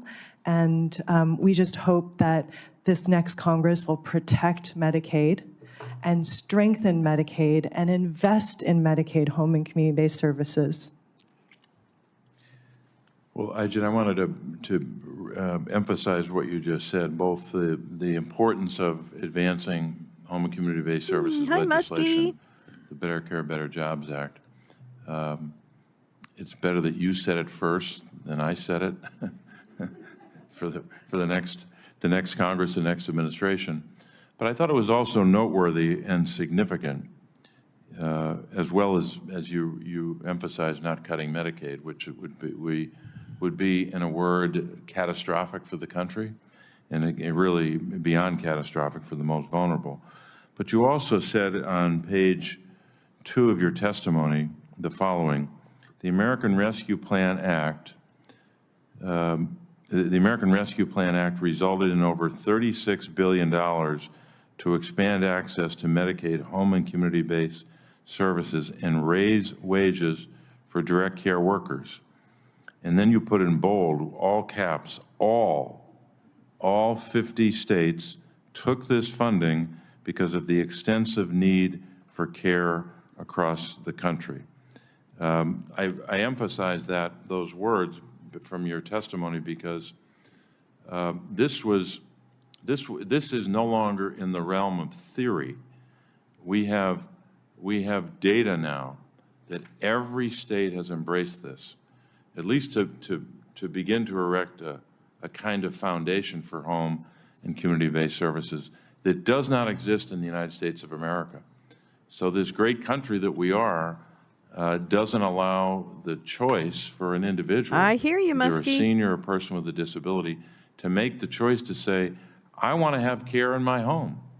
I have a disability. I want to be able to stay in the community. I don't want to be consigned only to an institutional setting. A lot of great nursing homes out there. Most do a really good job. But an American ought to have a choice. Ought to have a choice about where they get their care, where they live. It's basic to our dignity and our sense of who we are. But I think it was noteworthy that the American Rescue Plan, which was not bipartisan, but when the dollars were available, all 50 states embraced it, because not because they had nothing else to do or had some philosophical agreement with those of us who are advancing this idea. They embraced the dollars because their constituents, Democrats, Republicans, independents, people they represent in these states are telling them, we want this. This is what we deserve as Americans. And I think any public official who just throws up their hands and says, oh, well, we can't do that, it's too complicated, is going to find out that there are going to be people coming through their front door to demand this. And they should demand it. And we should, at the federal level, be instrumental in helping them. So that's all. I went a little longer there. It's the last hearing. So, Senator Braun? You're entitled to that, I think. Thank you. Mr. Orell, when we put all the resources to significant issues like this, and in my opening statement talked about the general economy, which, you know, we've had record inflation over the last 3 to 4 years. The federal government has grown to like 25% of our GDP. It's never been 20% before. So resources, all of them borrowed, you know, to kind of put us into those stats there. I'm curious. There's the plea deal have itself. More disabled Are there no prisons? individuals Are there no workhouses? Come into employment. Perfect timing for this So we can hearing. see what's happened there. What can you tell us about? But she doesn't have a story on it particularly yet. Or have I the guess negative, I'll check. But that's the actual consequences of document. I'll check higher her inflation, Substack. higher debt. Some would say a robust economy through government, but not in the real economy. What can we see with real stats there? has it worked? So I would say that it's very important in this to look across the entire. She doesn't have a story yet. The resources going into disability programs can be very significant. Maybe $450 billion between SSI, SSDI, VA, Medicare and Medicaid. It's a lot of money. We are spending about $4 trillion on regular Medicare, Medicaid, and the Affordable Care Act programs. So it gives us some sense of the proportions that need to be addressed. I don't think there's a one measure solution to the budget deficit. I think we've got a big problem across the federal budget, and there are certainly bigger targets than disability that we need to address, but disability needs to be part of the mix. I would say for the long-term well-being of disabled people and the economy, or disabled people, what they need most is a strong economy. Right. This isn't that's right. They don't need money. Nice to have, what's money anyway? It's important. Money's not real. It'd be nice to have a strong economy. Rent, heat, whatever. A strong economy is the most. Go stay with your children with disabilities if you're cold, because it creates the revenues that makes it possible. To get provide ready. The services that people with disabilities need. Because this morning he announced that anyone who invests $1 billion or more gets an expedited immigration. Their dignity. Did you hear that? I made a video about it at fucking 6 a.m. because I was so upset.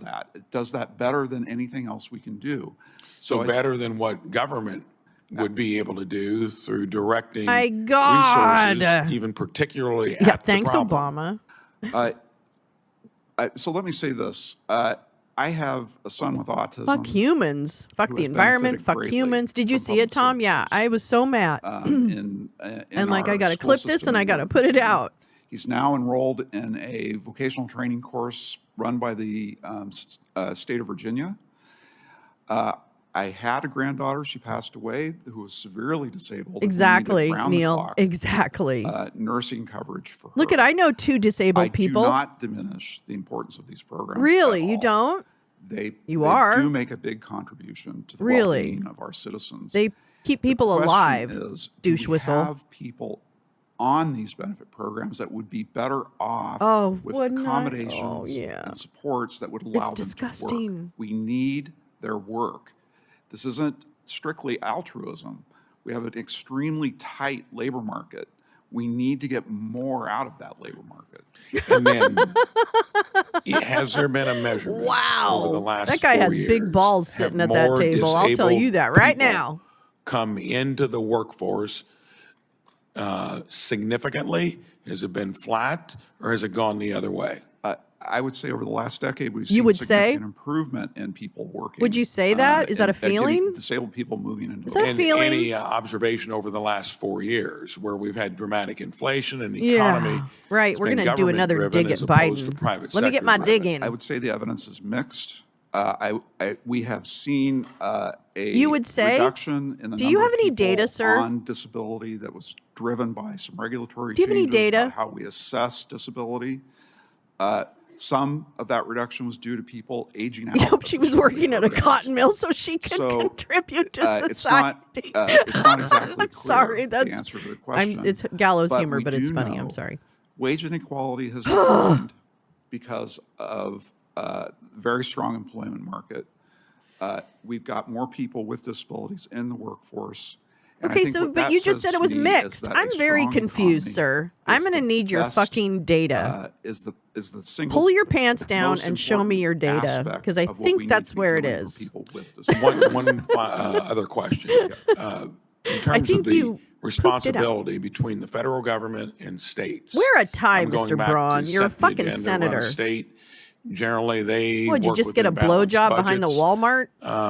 What's your opinion of how much of the responsibility? I know. Sometimes I do too, Neil. Not your humor. I worry about my humor. There, and which would be more effective, and what would be more effective? Tying them up?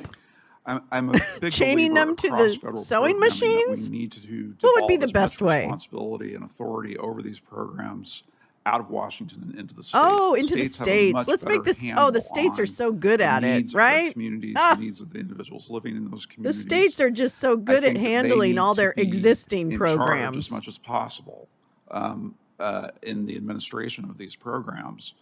Ay, ay, Federal ay. government's main role here, I think, Really? is providing a baseline. Oh, okay. Just keep them barely set of breathing. resources that could be that is administered by the states. And so across the board, this isn't just disability. I think in workforce programs, it's the same challenge. States, governors, local business communities, they know what's needed. Oh, and they yeah, need to be I'm sure they empowered do. Jesus to make those fucking Christ. decisions. They Thank do you. not. You stupid Thank you, Ranking Member cunts. Braun. We'll turn Fuck next you to two. Senator Warren. Here we go. Thank Come you, on, Mr. Elizabeth. Give Chairman. it at him. Senator Casey has been a tireless champion for American families. As chair of the Aging Committee, he has been right at the center of fights for rights for Americans with disabilities, lowering the cost of child care and elder care, and raising wages for workers. Megan Luskowski, a caregiver I very much and appreciate that, disability Grace. Let me advocate tell you. from Philadelphia, put it this way. And I am always ready to Senator apologize. Bob Well, most of the Casey time. opened his eyes to our families and saw the needs of our children. He opened his ears and listened to our lived experience. He opened his heart and genuinely cared about improving our children's situation. And as Senator of Pennsylvania, time and time again, he opened his mouth to fight for our kids' access to care and to their community. It will always be scary sending a disabled child out into the world, but with Senator Casey representing us, we could rest assured knowing that they had a champion in Washington. Not anymore. I ask that this statement regarding the chairman's work be entered in its entirety into the record. Without objection. Thank you. American families need Congress to continue building on Senator Casey's legacy. But instead, the big ticket agenda item for Republicans next year is a $4.5 trillion extension of the Trump tax cuts, mostly for billionaires and billionaire corporations. Now, what could $4.5 trillion buy us instead? It's kind of old and white, Well, Tom. we I'm could gonna give you. restore It's giving the me expanded bad child vibes. tax credit Not gonna lie. and the child and dependent care tax credit that Senator Casey helped Although I pass voted in the for her American in the Rescue primary. Plan to put So- more money into the pockets of working families. We could make home care for seniors and people with disabilities more affordable, as Senator Casey has championed. We could pass paid leave for every worker so that no one has to choose between a paycheck or caring for a loved one who needs help. And we could guarantee affordable child care for every family in America. Now, I listened as Senator Braun and Mr. Orell talk about how to build a strong economy. So I want to pose that same question. I just want to do it slightly differently. Ms. Pooh, you are president of the National Domestic Workers Alliance. That means that you represent 2.5 million domestic workers. If we're going to spend $4.5 trillion, I just want to know which is the better investment in our economy overall. This is not about for individuals, it's just what's going to make the economy work better. Is it lowering costs for families and raising wages for care workers on the one hand, or another tax giveaway largely sucked up by millionaires, billionaires, and giant corporations? Which is going to promote our economy more?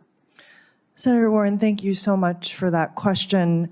I should hope that if we are going to spend $4.5 trillion, that we're going to spend it on the needs of everyday American families. The cost of care in this country is astronomical.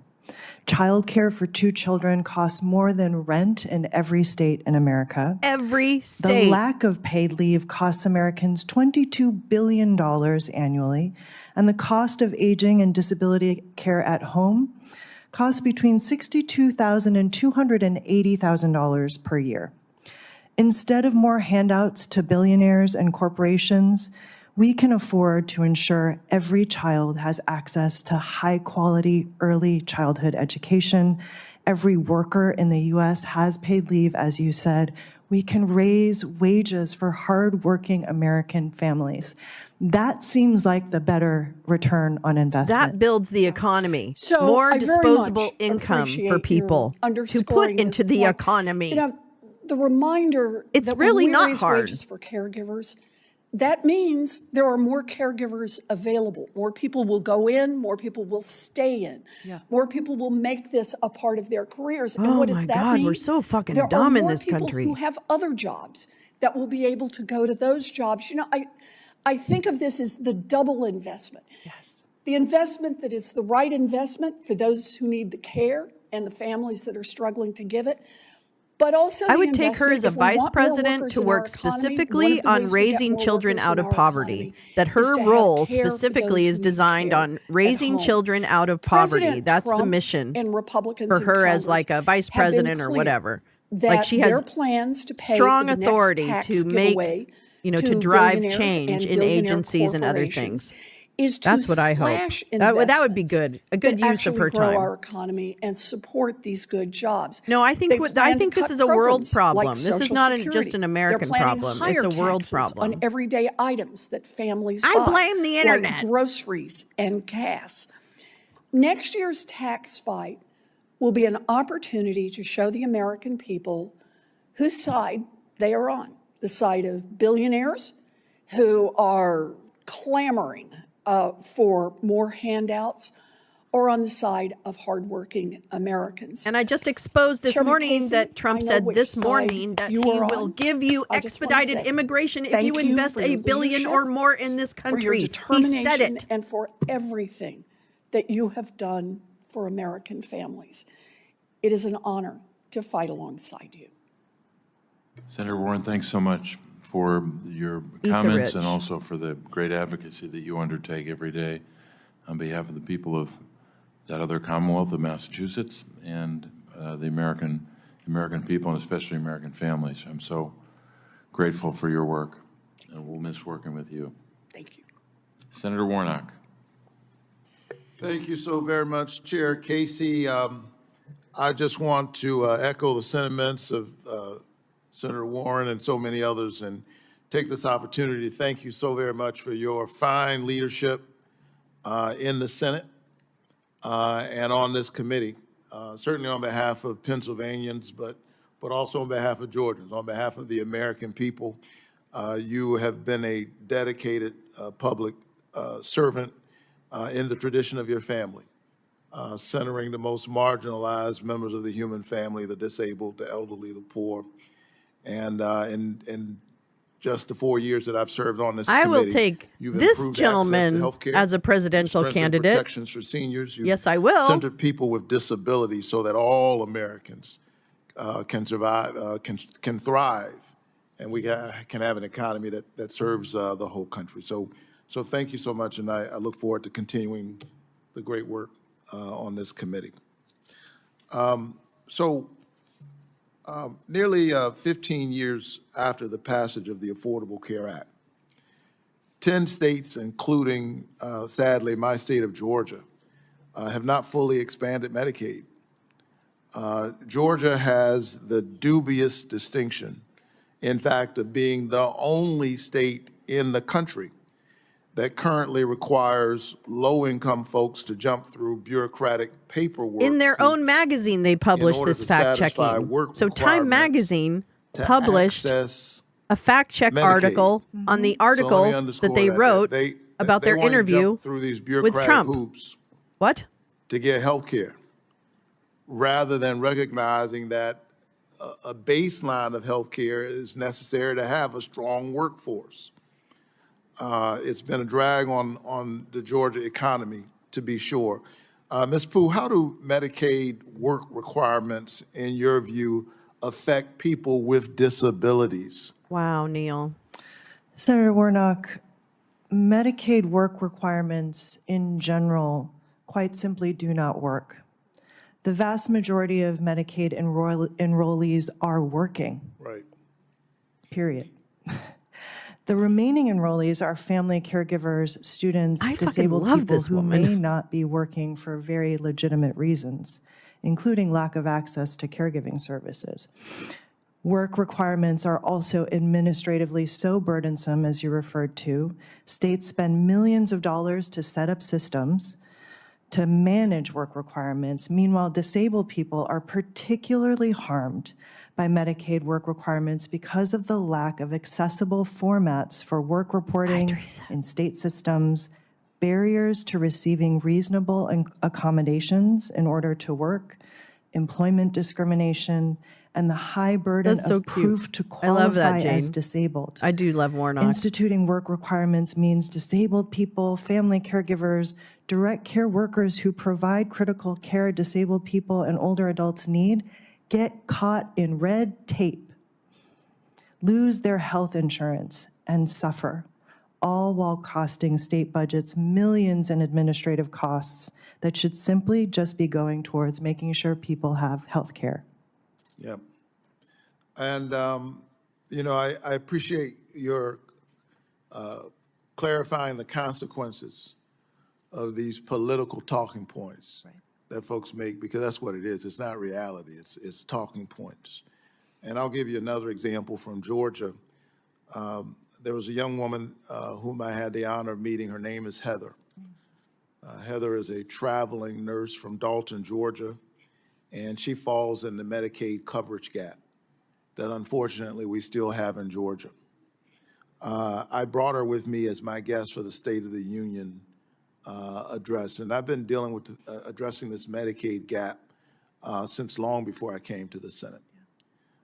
After experiencing a series of small strokes that left her unable to work full-time. I hope we fight billionaires, Heather but started the very lengthy I'm process of skeptical. applying for Social Security Disability Insurance, SSI, which would allow her to automatically qualify for Medicaid while she waits for a decision on whether she meets the strict requirements of SSI.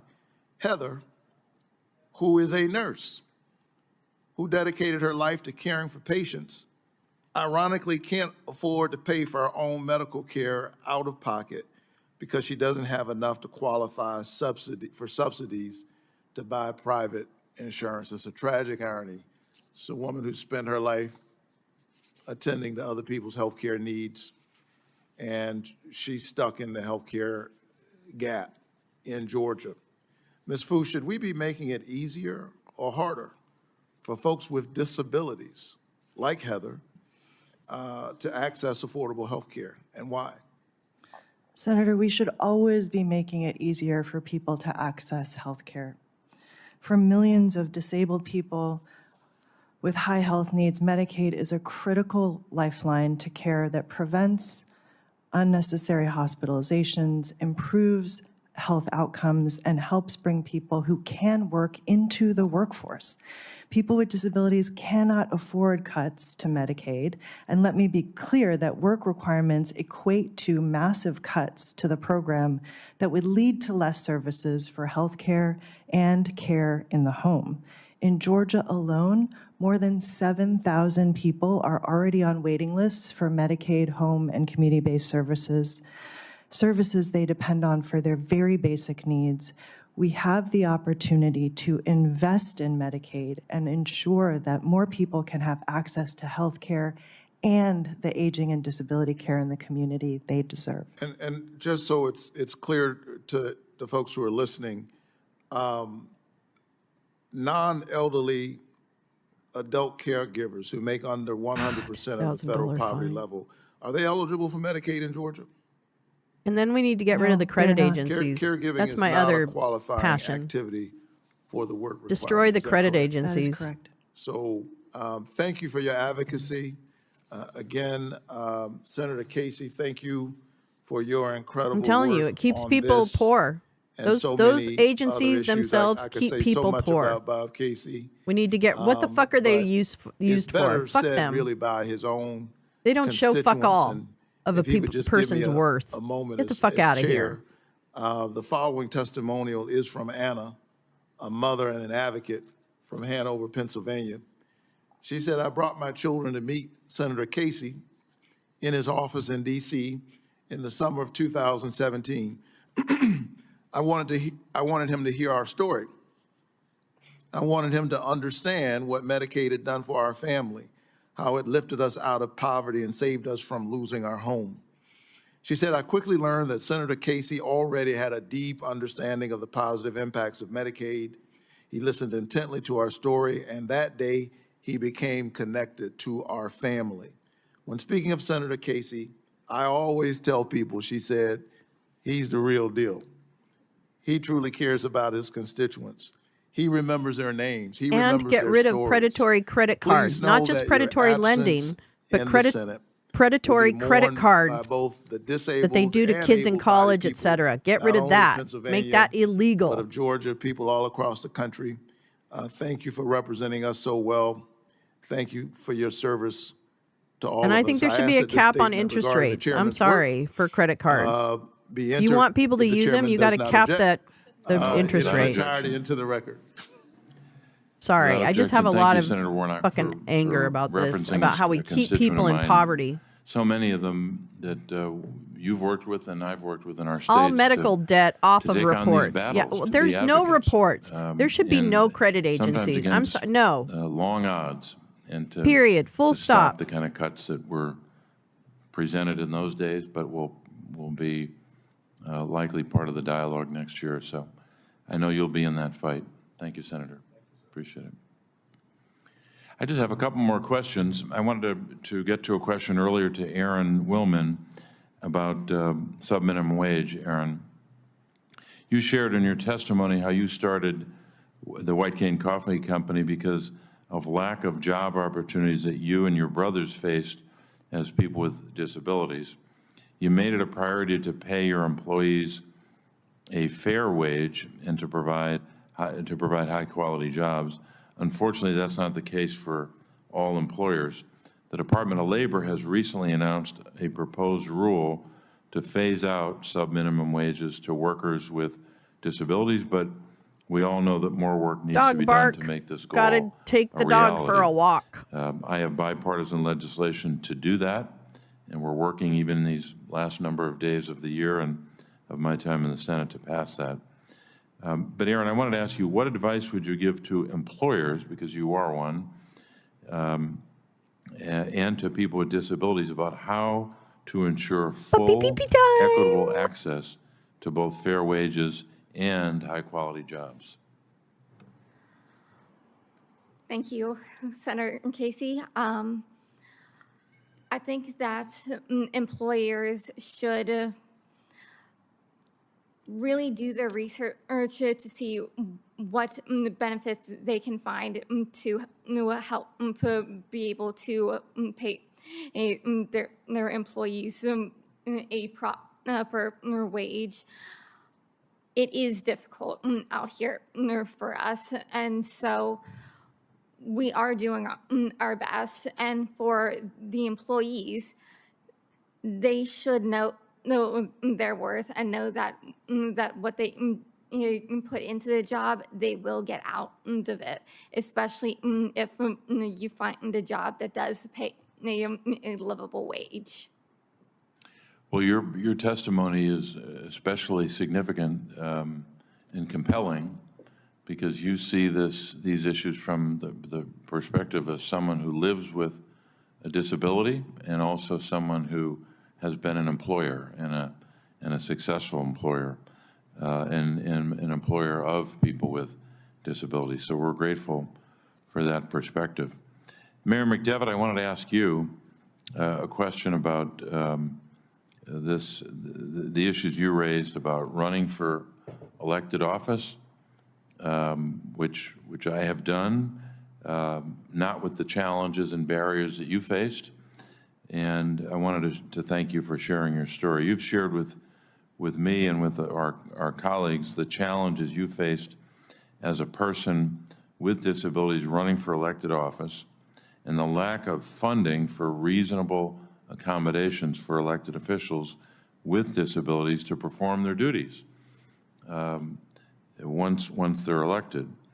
You were the inspiration for a bill that I introduced called the Accessibility and Inclusion to Diversity Local Government Leadership Act, in which you made reference to. However, there's a lot more work to do to ensure that people with disabilities are represented in all levels of office. Mr. Mayor, as we look to the future, what can we do to help reduce barriers for people with disabilities to run for and serve in public office? Thank you, Senator Casey.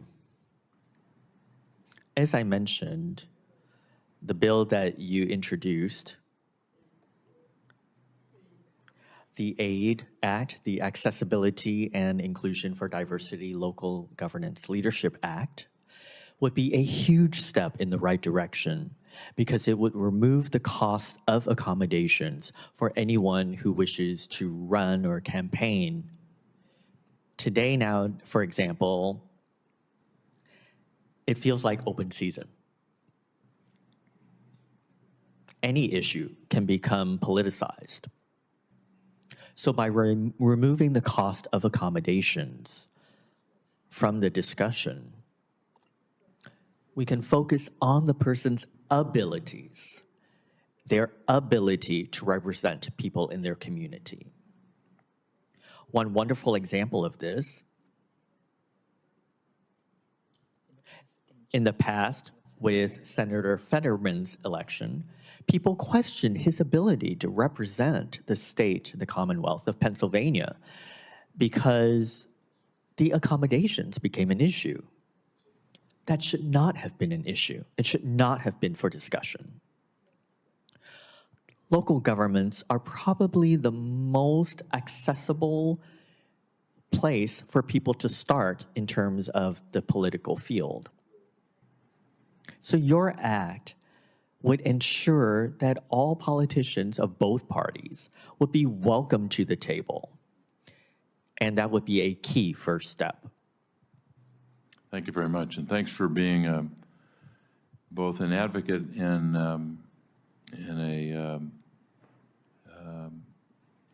a model for those who would seek to run for public office with a disability. We're grateful for that. And of course, that inspiration has spread, I think, at least across our state, and I'm sure well beyond, because of course, Erin ran for state representative, and we're grateful that she took on that challenge. And Erin, if I know anything about politics, you can run again. So don't let that be your last election after you make a lot of money in that coffee company. But I wanted to close, Ijin, I wanted to see if there's anything else you wanted to add to the record, or anyone else for that matter. If you have anything else you wanted, you can certainly add written statements to the record that would amplify or add to your testimony. Mr. Chairman, before I end my time, I would like to take a moment to read a message from one of your Pennsylvania constituents.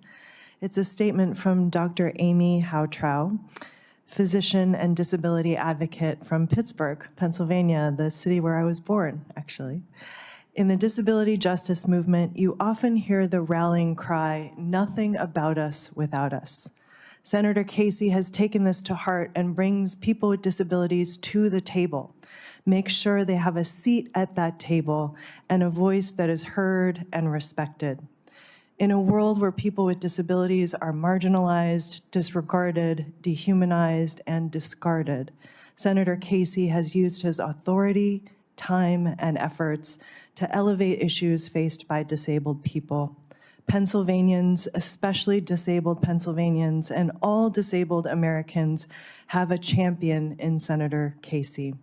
I know that even after his Senate term ends, we still will. I ask that the statement regarding the chairman's work be entered in its entirety into the record. Without objection, again, Ijin, thank you for reading that into the record in this last hearing. I'm reminded, I was sitting here in an aging committee hearing back about, gosh, it must be a decade ago now, more than a decade, 12 years ago. The chairman of the aging committee then was Herb Cole from Wisconsin. And Herb was a pretty low-key person, And apparently, before the hearing, he instructed everyone not to not to make statements that would be laudatory of the chairman, and they did it anyway. So I know now This is I know a what great Herb hearing. what he was feeling, what he was thinking at that moment. But I'm so grateful for those statements about my service and in particular the service of those who have served with me on my staff and for purposes of today, especially the Aging Committee staff, which I'll make reference to in a moment. But because of time, we do have to wrap up, and I will, there may be more questions for the record that we'll submit for our witnesses. But I do want to start by thanking our witnesses for their testimony and the unique expertise that they bring to a hearing like this, both expertise that has its origin in their academic work, their work as advocates or researchers or experts in the field, but also that they bring to bear their own personal experience when they come to testify at this hearing and hearings like that we've had in the Aging Committee. So we're grateful for that. We're grateful for their testimony. We know that based upon what we've heard today, there's a lot more work that must be done to protect the lives of and the rights of individuals with disabilities, whether it's living wages or wealth building, access to higher education, accessible technology, home and community-based services, and accessibility to ensure civic participation. These are just a few, not an exhaustive list, of the many issues that people with disabilities face every day. As Ai-jen Poo just made reference to, there's a constant refrain in the over the years from the disability community: nothing about us without us.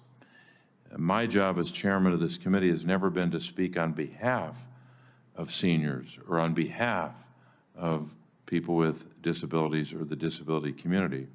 My job has been instead to be an advocate, as best I could do it, to be an advocate and to work as chairman to raise up the voices of both older Americans and people with disabilities. As I said in my opening statement, and we've heard from our witnesses, this work is not done. There's a lot more work to do. We all have an obligation to do that work. Elected officials play a role, advocates play a role, the business community plays a role.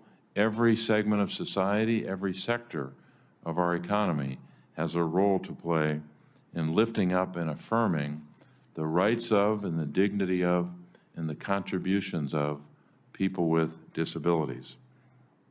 So we've got to continue to advance disability policy that makes it possible for people with disabilities to be fully engaged Americans, to lead full lives, to enjoy the full measure of American freedom. I want to express my gratitude in particular for the work we've done to the Aging Committee staff, led by our staff director, Lizzie Letter, who's over my left shoulder, and Michael Gamel-McCormick, who's right over on my right and your left, with that cool green tie on. Michael and Lizzie and their team have been extraordinary advocates in their own right, as well as Aging Committee staffers, working on hearings, working on research and investigations and other work on behalf of seniors and on behalf of people with disabilities. So I will, without objection, enter into the record a list of Aging Committee staff members who were members of the staff as of December of 2024 as we conclude. Right, Max? What this fucking 118th happened to the Congress. electorate? Also Jesus note, Christ for the on record, a cracker. I mean, I don't love that Bob we have Casey all the time, former, but Aging Committee Staff Director Kate Mevis, who's in the audience, sitting next to our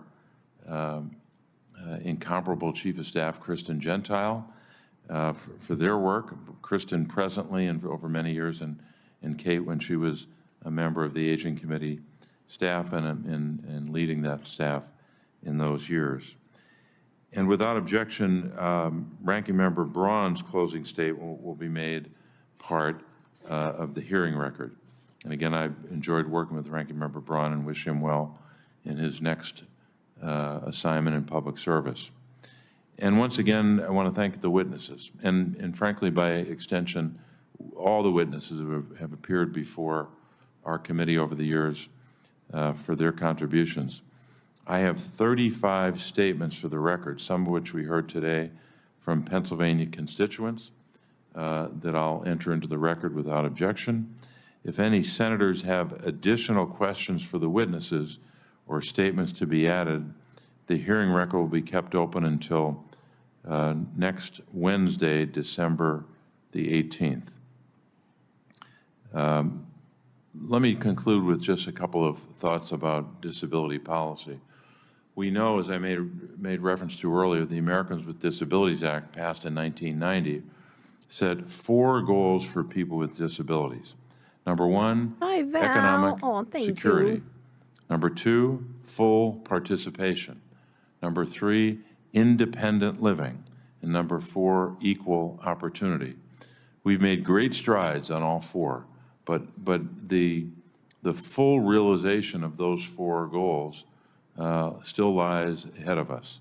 Not just ahead of us for those who will be serving in Congress, but lies ahead of us as Americans. We all play a role in advancing those goals. I leave my chairmanship of this committee with a charge for everyone to continue to build on that progress and to ultimately achieve those goals. It's been an honor to serve as chair of this Special Committee on Aging. It's been an honor to serve in the Senate these 18 years. I want to thank you all for participating today. This concludes our hearing. Thank you.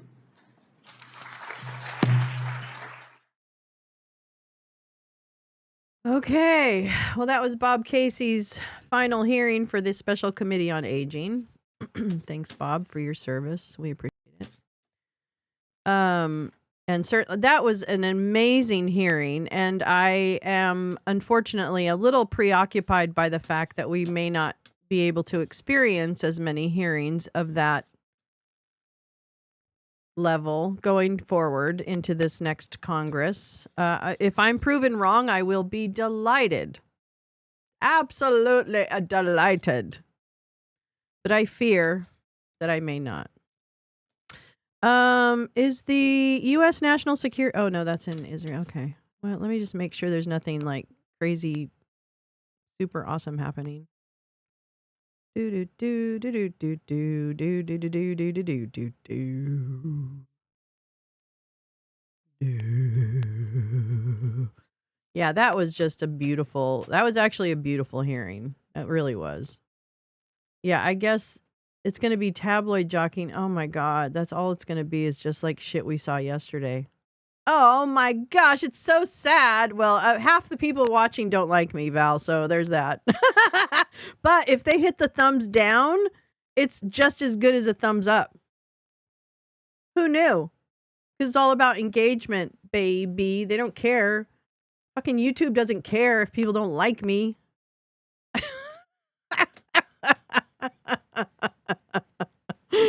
Oops, did I let loose a secret? Oops, I did it again. I played with your heart. Got lost in the game. Oh, baby, baby. You that I'm sent from up. Oh, can't do that. What am I thinking? Anyway, so let's see. We got some stuff to read. Don't go anywhere because we're not going anywhere. No, we're not. First of all, I got to read about my Smirnov. Hey, Smirnov, you big butter brain.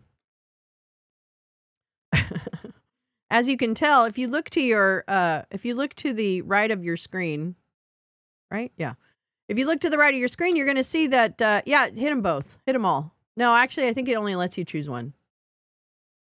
It's also, yes, if you comment on the video, Tom Bolin is like a champion. He is like my search engine optimization. That is who Tom Bolin has committed to helping improve the algorithm, and I could not be more grateful. You know what? I'm also just really fucking appreciative that you're all here. Even the people who just want to hate watch. Because maybe you'll pick up something on, on something. I don't know. Maybe it'll change your outlook on things. But I'm not trying to because I don't really give a shit what you think. I'd rather you vote in the interests of everyone in the country. Yeah, thanks, Tom. You could just put a big emoji like a sticking out of tongue or something. Blech.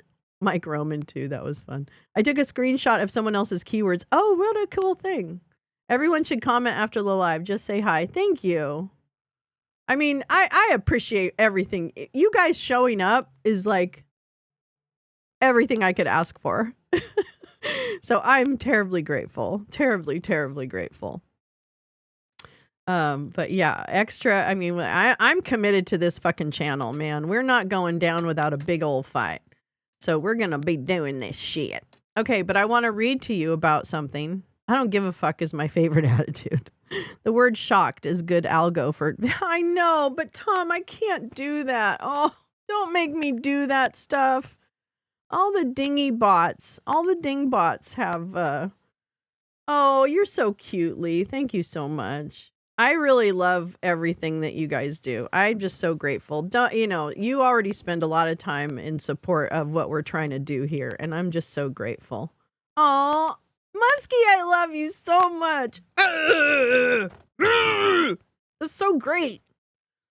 It's freezing rain outside. Yeah, it's true. This seemed more pleasant. No, don't do that weird images because I know I don't want to do that stuff. I don't want to use it in context. Yes, I could. I mean, I can do more with hashtags. I'm terrible about hashtags. I am absolutely terrible about hashtags. All right, let's read about Smirnov because I'm excited that he opened his big fucking pie hole. Did you open your pie hole there, Andrew? Well, did you? Oh, Lolo, bookmark. Oh, awesome. Bookmark this. Okay. In a plea deal, Alexander Smirnov admits that he fabricated the bribery allegation against Joe Biden, that Rep. Jimmy Comer, it's hard for me to trill my R's for some reason this morning, Chuck Grassley, the Pigeon Man, and Bill Barr, the guy that is so dirty and disgusting, which led to collapse of Hunter Biden plea deal. The links in books, magazines, all accessible. Oh my God, fantastic. Thank you, gal. And so there we go. We'll just read little part of actual document, no problem. The events defendant first reported to the handler in June 2020 were fabrications. And, whoops. Okay, my computer slightly in the way. Here. Sorry. Back. All right. In truth and fact, defendant had contact with executives from Burisma in 2017 after the end of the Obama-Biden administration and after the then Ukrainian prosecutor general had been fired in February 2016. In other words, when public official 1 could not engage in any official act to influence U.S. policy and when the prosecutor general was no longer in office. Defendant transformed his routine and unextraordinary business contacts with Burisma in 2017 and later into bribery allegations against public official 1, the presumptive nominee of one of the 2 major political parties for president. Guess which guy that was? After expressing bias against public official 1 and his candidacy. That's right. That's right. Defendant Mr. Smirnov is not a good guy. Not a good guy. She didn't actually write anything on this, so I did link. Up above is linked to the actual court listener, the actual thing. Let me see if there's anything good in it. All right. We'll see if there's anything good. Ooh. This constitute. No, I won't. I won't do the whole thing. I'm sorry. I want to know what he did. Okay. In the above captioned cases, the agreement is limited to the whatever that is and cannot bind any other federal state. Oh, the Central District, I guess, of California. Federal, state, or foreign prosecuting, enforcement, administrative, regulatory authorities. The AI also looks for a thumbnail of surprised face with hands next to cheeks. Boganyet. That's right, Max. Max Flower Nose. Boganyet. I have a little kitty on my lap. This cat is so snuggly today. This is like he never gets on my lap, but today he's gotten on my lap 2 times to be like. It's really cold though. I will say it's probably just too cold. Let's see. Defendant agrees that if the defendant breaches this agreement prior to the court's determination whether or not to accept the agreement, the breach provides. Okay, I just want to know. Okay. He pled guilty to count 2 of the indictment in U.S. v. Smirnov, which charges defendant with causing the creation of a false and fictitious record in a federal investigation. Counts 1, 5, and 8 of the indictment, which charges the defendant with tax evasion for years 20, 21, 22. Requests that the court sentence the defendant within 30 days of entry of his guilty pleas, not contest facts agreed to in this agreement, abide by all agreements regarding sentencing, appear for all court appearances, not commit any crime, be truthful. He has to pay a lot of money. I have a feeling he's not going to have a problem paying the money. The court's or whatever the others obligations at the time of sentencing. At the time of sentencing, move to dismiss the remaining counts of the obstruction of justice indictment and tax evasion indictment against defendant. Defendant agrees, however, that at the time of sentencing, the court may consider any dismissed charges in determining the applicable sentencing guidelines range, the propriety and extent of any departure from that range, and the sentence to be imposed. Not further prosecute defendant for defendant's conduct in the agreed to factual basis set in Exhibit B, otherwise known as the government. Nature of the offenses. Acted with intent to impede, obstruct, or influence an actual or contemplated investigation of the matter. Defendant understands that for defendant to be guilty of the crime charged in counts 1, 5, and 8 in the tax evasion involved indictment. Wait a minute. First, the defendant owed more federal income for tax years than was declared. Second, the defendant knew that federal income tax was owed. Third, the defendant made an affirmative attempt to evade or defeat. Okay, so that's the tax part. Penalties.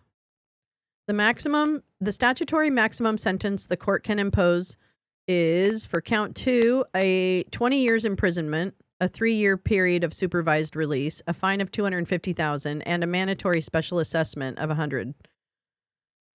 Counts 1, 5, and 8 is 5 years imprisonment, a 3-year period of supervised release, fines of $250,000. Defendant understands, therefore, that the total maximum sentence for all offenses to which defendant is pleading guilty is 35 years imprisonment. We must have missed 10 years somewhere.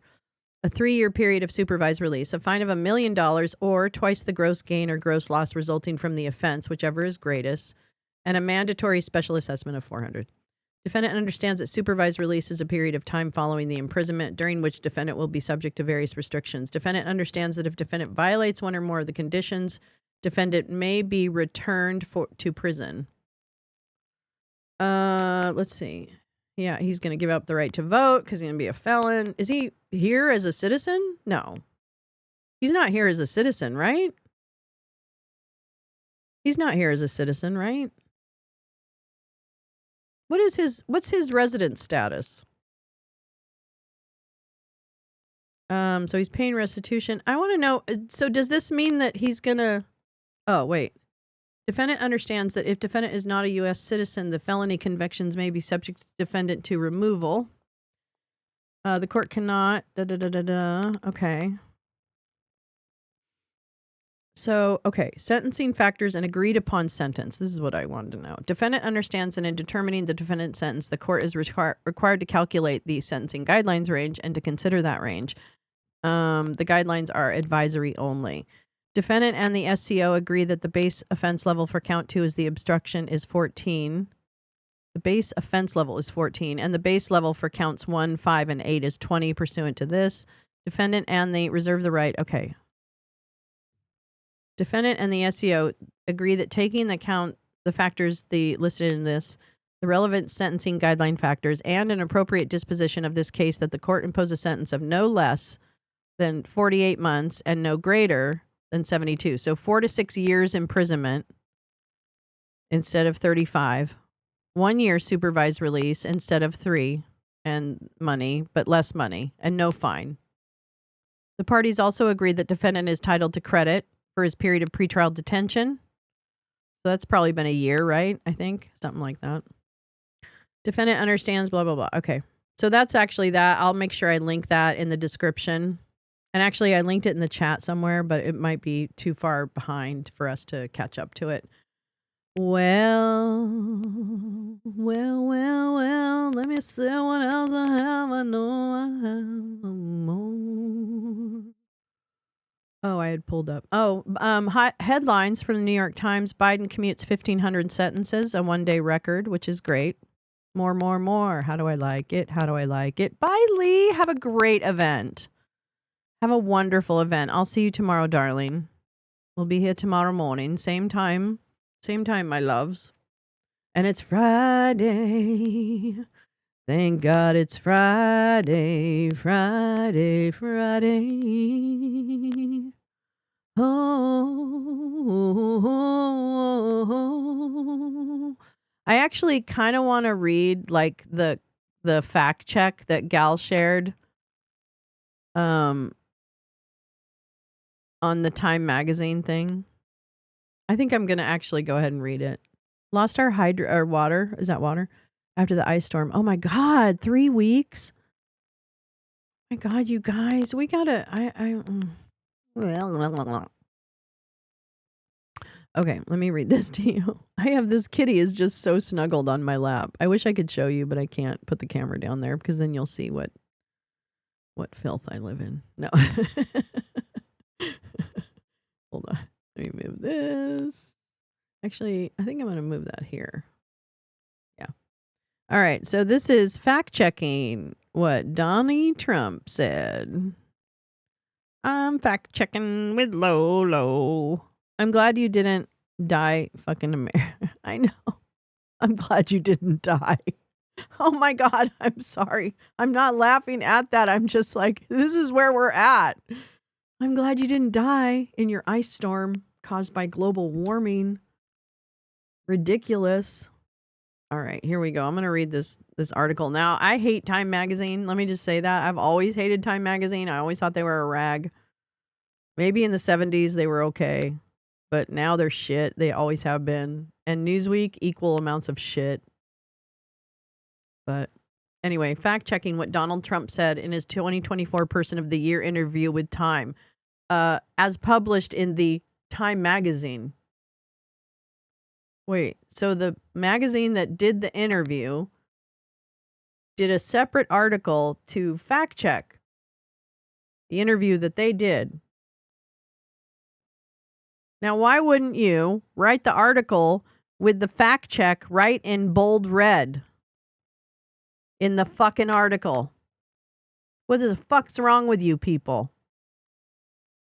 Fucking Lenny Riefenstahls or whatever the name that woman is. Jesus Christ. I'm not ready. Exactly, Max. I am already not ready for the next 4 years of constant lies and gaslighting.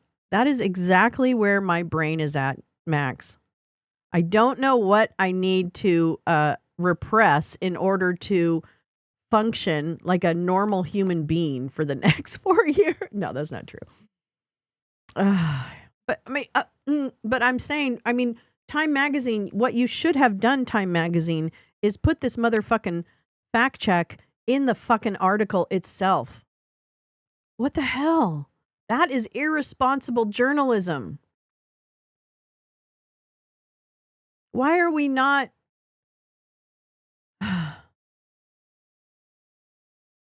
Power, intimidation, and the resurrection of Trump's support for Hegseth. Yeah, I want to read that too. I'm going to read this and then I'll read that. Demerol. Okay. Oh my God. I can't. All right. Whoopsie. This has to be bigger. Hold on, kitty. Don't leave. I made it smaller. All right, here we go. For the 2024 Person of the Year issue, former and future President Donald Trump sat down for a lengthy interview with Time on November 25th at his Mar-a-Lago Beach Club or whatever in Palm Beach. Time has published the transcript of that conversation. In addition, below is a review for facts and context of several of Trump's statements from the interview. I love petting this cat. This cat is doing me a huge favor right now by sitting on my lap. What Trump said. I was saying it could be 21 million people. They were saying a much lesser number, but it wasn't a much lesser number. But even if it was irrelevant because they were allowing anybody to come into our country. The facts. Trump was referring to how the undocumented population has grown under President Biden. There are an estimated 11.7 million undocumented immigrants in the United States. And they're not allowing anyone to come in. International and domestic laws require the U.S. to offer asylum to those who fear persecution in their country of origin. Asylum seekers must prove their life or liberty is at risk, usually through interviews and in immigration court, and receive a background check. The Department of Homeland Security removed and returned more than 700,000 people in fiscal year 2024, the highest number for any fiscal year since 2010. A recent New York Times analysis found that the immigration surge of the past few years, both those entering legally and illegally, has been the largest in U.S. history, and that total net migration during the Biden administration will likely exceed 8 million people. And is additional context for that in 2020, that lowered the amount of immigration to an all-time low of basically zero? And that during the Trump administration, immigration processing was also at a slow snail's pace. I know from personal experience trying to help two immigrants one with an HB visa and the other with TPS from Haiti. So I know firsthand what happened during the Trump administration trying to help people who were here working legally with permission of the U.S. government, and how their lives were completely turned upside down with denials and delays of their immigration processing, that the normal paperwork that should not take any effort whatsoever. So, Time, I think you forgot to add something in this analysis. Uh-oh, I've upset the cat. Anthony Fauci closed the border more than anyone else. It was COVID. Yeah. He should be the border czar. Wait a minute. I don't even think he was the one who said don't close the border. I think it was Trump. Okay. What Trump said. I won it in 2016 on the border, and I fixed the border, and it was really fixed. And they came in and they just dislodged everything that I did, and it became far worse than it was in 2016. Where are my little hands?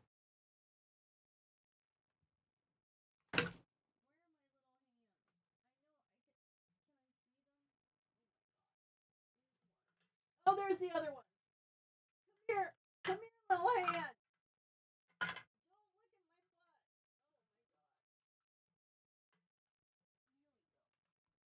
Ow! Here we go. Here we go. Here we go. Are you ready? Pour me money. No. I won it in 2016 on the border, and I fixed the border, and it was really fixed. And they came in, and they just dislodged everything that I did, and it became far worse than it was in 2016. I had the most secure border we've ever had. I never had to go to Congress for that. The facts. Trump has often asserted that he fixed the border during his first term, at times pointing to his expansion of the border wall.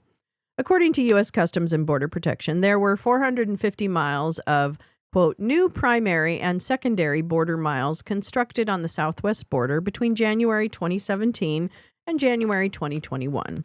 Much of that construction was built to replace dilapidated and outdated designs. About 80 miles of primary and secondary barriers were built where no previous barrier existed.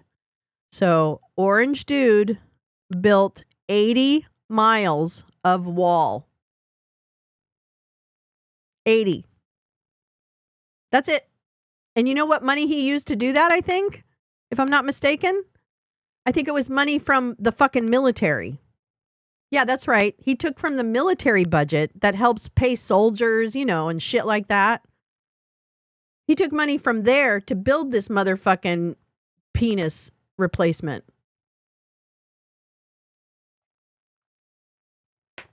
You fucking chuds. You're so goddamn stupid. And you know what? Any of you fucking libertarian-leaning bullshit incels who aren't left or right, but who also are like have an opinion that we all deserve the Trump, because we're all such goddamn woke people that we deserve Trump. Well, guess what, honey? You are also parroting the same goddamn bullshit lies that prop this motherfucker up. So you're complicit, incels. You're complicit. Because this was not a mandate. It was not a referendum on the Democrats. It wasn't any of that bullshit. It was a mind fuck. And you fell for it. Like a fucking trout. Oh my God. I need the trout gif. I need the gif. gif. I need the trout gif. I'm going to get it. Oh my God. It was. I'm sorry. Because all these little fucking incels sit on their fucking little YouTube channels and go, well, that's because the Democrats didn't listen to the population and we were ready for, something different. And why don't we have single payer health care? And why don't we have this? And why don't we have that? Because you didn't vote for it, you stupid motherfucker. It's your fault. How about that? Haberdashery. It's your fault. That's why we don't have it. Because you are not engaged, incels. You're waiting for mommy to make you a sandwich and give you a juice box. You want someone to fucking do everything for you. Well, guess what? It's not about you. It never was. And yet, your idiocy is part of why we're sitting here reading from a madman who can't put a fucking sentence together, stole documents, raped women, raped children, allegedly, with good background, tried to stay in power against the will of the American people.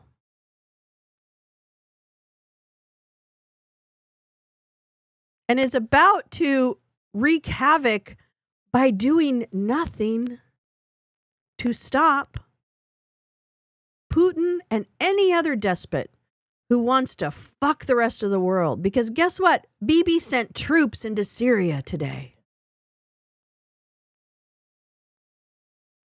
Okay?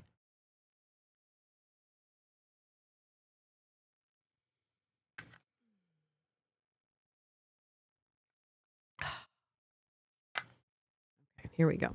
Apprehension numbers at the border provide another metric, but there's disagreement over whether an effective border strategy should translate to a high apprehension rate or a low one.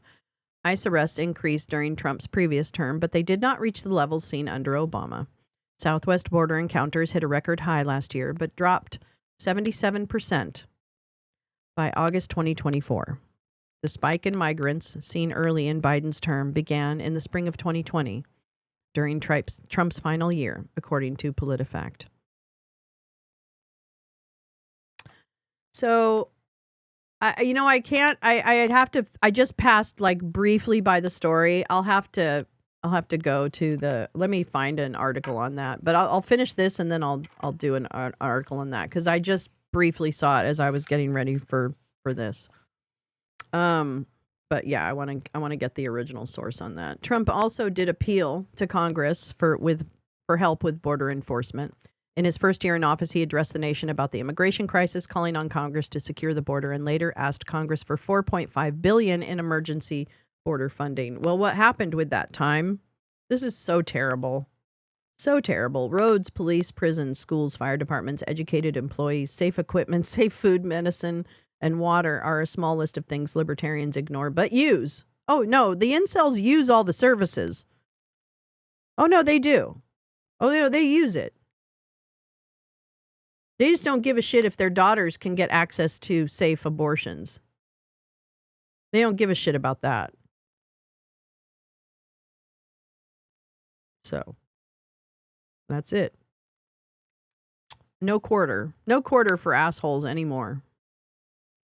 Not that I gave him quarter before. And now he wants his oligarch friends to profit even more. Privatization. That's right. What have I been saying this whole goddamn time? Privatization. Privatization.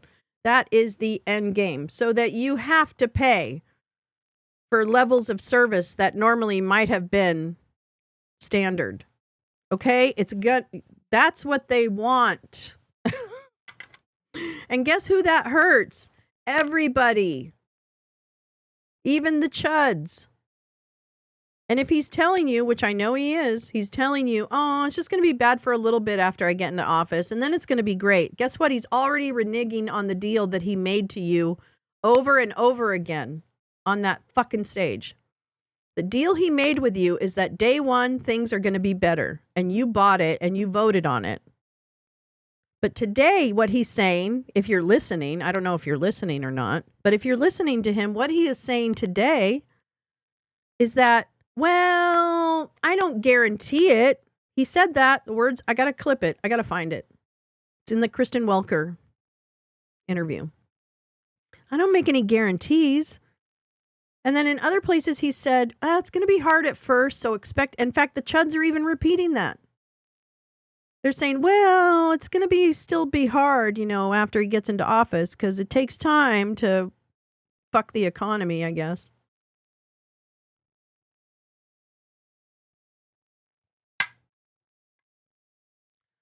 Oh, I just saw what this quote is. The autism rate is at a level that nobody ever believed possible. If you look at things that are happening, there's something causing it.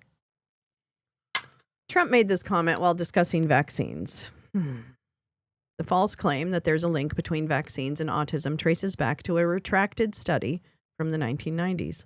Even though that study has been widely debunked and refuted, and modern studies continue to consistently show that shots are safe, the idea that vaccines are linked to autism persists without evidence among some vaccine skeptics and a large population of Trump's voter base. Because actually, I think I heard it last night, and in fact, I was compelled to comment in a Chud stream to say, this is literally the dumbest fucking panel on the internet tonight.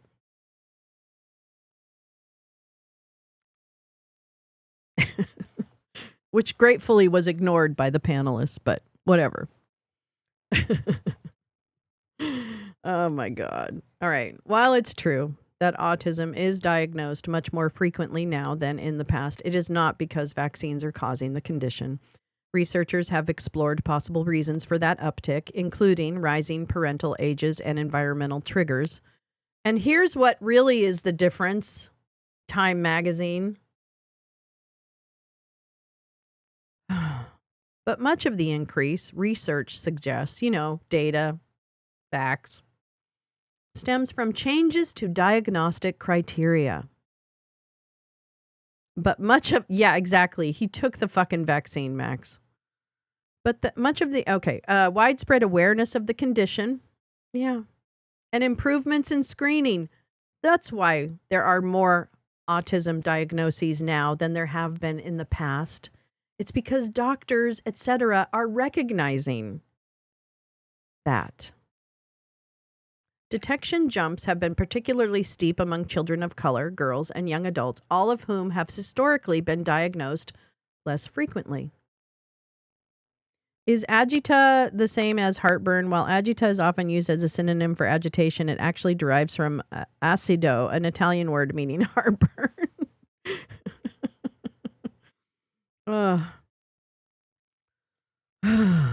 Look, if you look at the 13,000 plus 13,099 because I'm exact, which was issued by Border Patrol, they said those people were murderers and they allowed them into our country. The facts. Trump is likely referring to a Department of Homeland Security letter sent to Representative Tony Gonzalez, a Texas Republican, in September. The letter states that there were 13,099 non-citizens convicted of homicide on ICE's non-detained docket as of July 2024. That figure includes people who were incarcerated but not held at the time by immigration authorities. A DHS spokesperson told CNN that the 13,099 figure, quote, includes many who are under the jurisdiction or currently incarcerated by federal, state, or local law enforcement partners. Additionally, and this is important, the data goes back decades.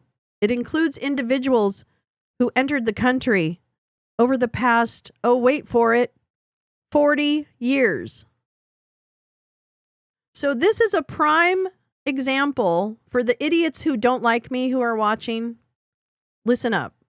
This is an example of how you've been bamboozled. He can say things like, I got, 13,099. He can put that number out there. He cannot give any of the context around that number that we just heard. And it can sound, it doesn't sound scary to me, but whatever. It can sound scary to some weirdos. Okay? When in fact, the context matters. The context is what makes the fucking difference. Because the 13,099 includes people who are already incarcerated here and who entered the country over a span. Those 13,000 individuals entered the country over the last 40 years.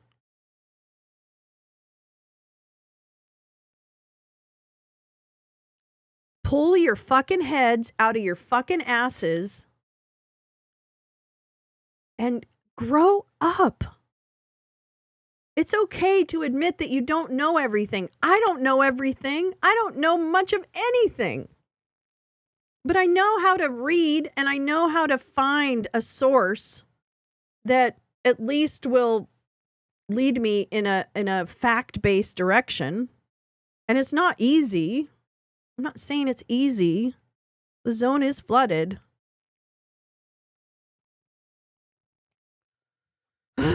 What Trump said. It wasn't my policy. It was Obama's policy. I didn't build the jail cells for children. He did. If you look at the 2014.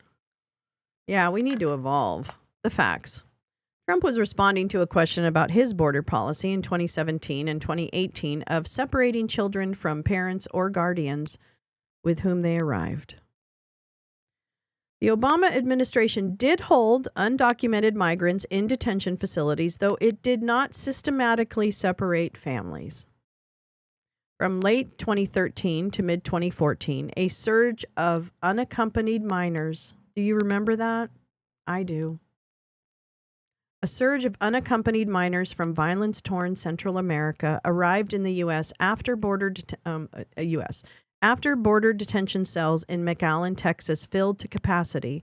Border Patrol agents placed immigrant families in Sallyport areas outside of the detention centers. Amid an outcry over the dismal conditions, the government converted a nearby warehouse into a new holding facility. So that, again, is disinformation. And that is why I will not shut up about the fact that you can complain all you want about the Democrats being out of touch or whatever it is you want to attribute this loss to. Go ahead, keep it up.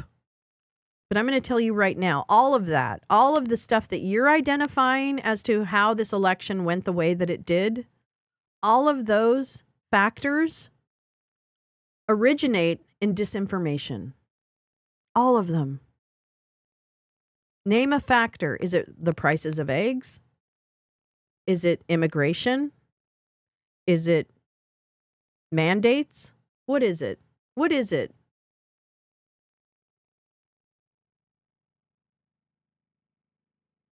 You stupid fucks. Stupid, stupid fucks.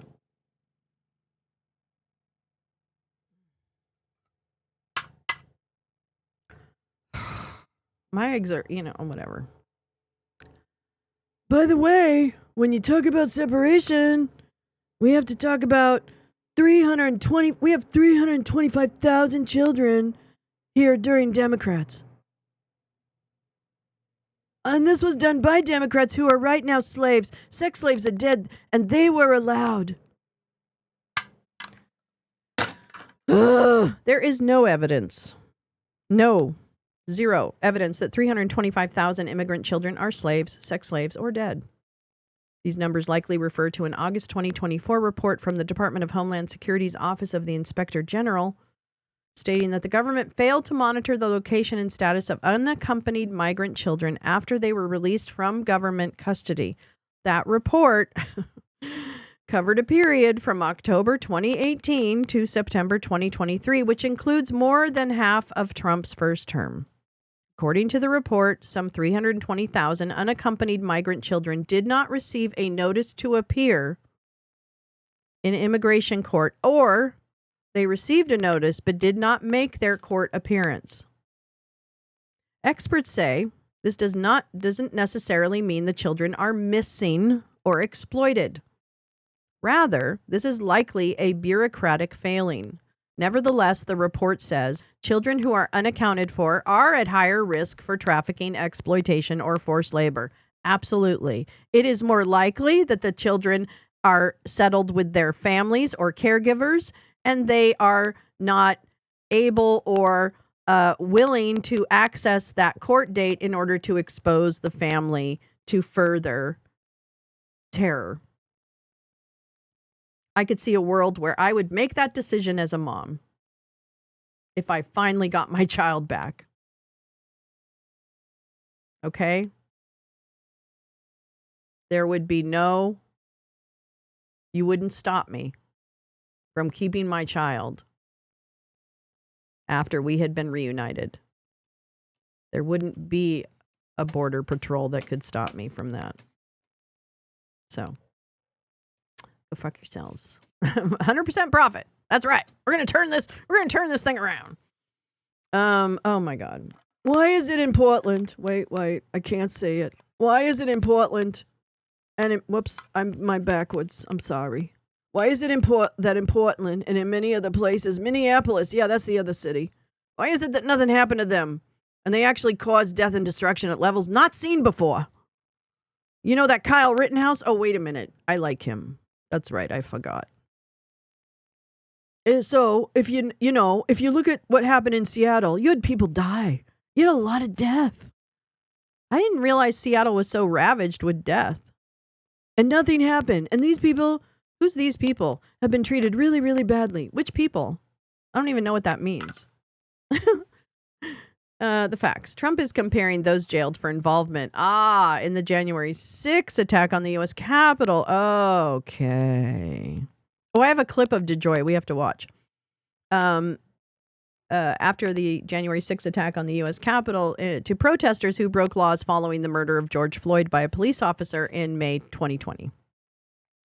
The Justice Department reports that more than 1,265 defendants have been charged in the Jan 6 riot, and approximately 718 individuals have pled guilty to federal charges, many of whom faced or will face incarceration or at sentencing. In 2021, the Associated Press reviewed thousands of pages of court documents in hundreds of federal cases connected to the George Floyd protests, and there's a great Pew Charitable Trust study on the arrests made during 2020, in case you're interested. The investigation found that dozens of people charged have been convicted of serious crimes and sent to prison, and over 10,000 arrests were made across the summer of 2020, according to the Pew Charitable Trust, so suck it, chuds. The comparison between how law enforcement handled the Capitol riot and the Floyd protests is flawed, Kent Greenfield, a professor at Boston College Law School, told the AP in 2021. The property damage or accusations of arson and looting from the George Floyd protests, which were also, I'm going to interject, were also in some cases found to be right-wing agitators dressed as Antifa to go and do the damage. Okay, it's been proven. You can look it up. I'll even find it if you don't want. If you don't want to look it up.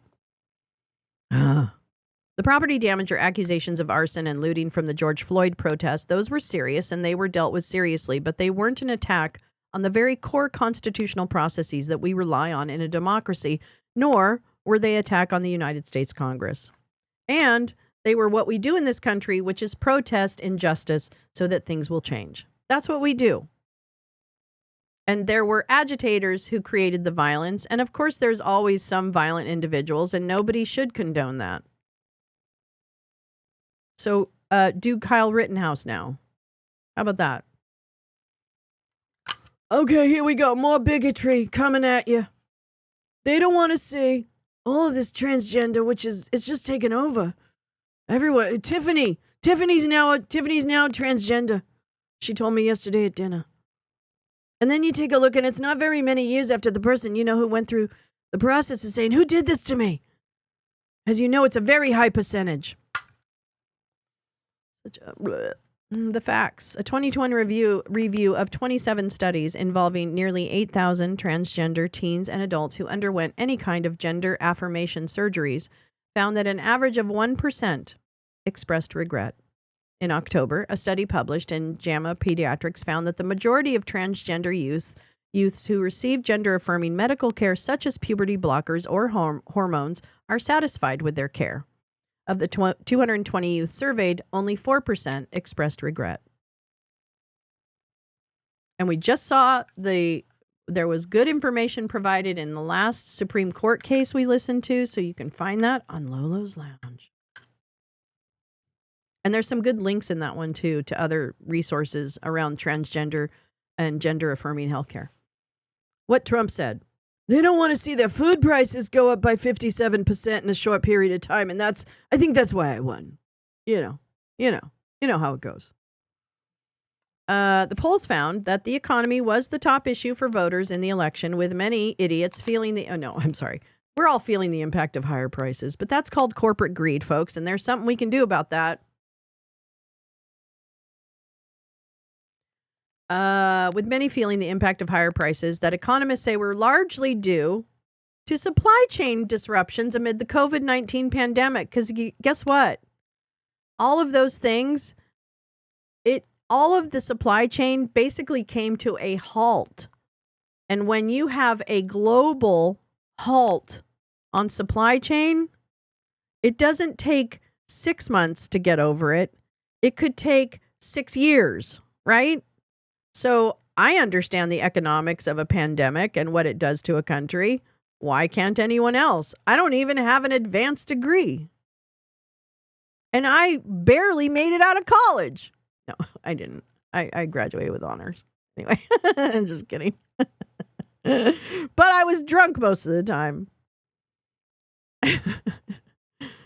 Yeah, there's no comparison. I love going to the farmer's market. I should go more often. Let's see. Okay, The facts. Polls found that the economy, since President Biden took office in January 2021, grocery prices have increased by about 20%, according to the USDA's Consumer Price Index. And apparently Time is just not willing to give any other information about why that is. Because I think there's more reasons behind it. But, okay. I passed the biggest tax cuts ever, bigger than the Reagan ones. Yeah, my dick is bigger than Ronnie Reagan's. Yeah, that's right. I said it. During the first term, Trump passed the Tax Cuts and Jobs Act, sweeping tax cuts that overhauled the federal tax code. That legislation temporarily cut personal income and estate taxes and permanently reduced the corporate tax rate from 35% to 21%. That's right. That's right. And my taxes went up. So I don't know. Didn't cut my middle income taxes. At the time of its passing and in the years since, Trump has referred to the TCJA as the biggest tax cuts ever. But it was not the largest tax cut in American history. The Committee for a Responsible Federal Budget estimated that Trump's tax cut was the 8th largest. Hey, it's top 10. since 1918 as measured by the percent of GDP. However, Trump's corporate tax cut, which lowered the corporate tax rate from 35 to 21, is considered the largest corporate tax cut in history. Larger than Reagan's misspelled corporate tax cut, good job time, which reduced the rate from 46 to 34%.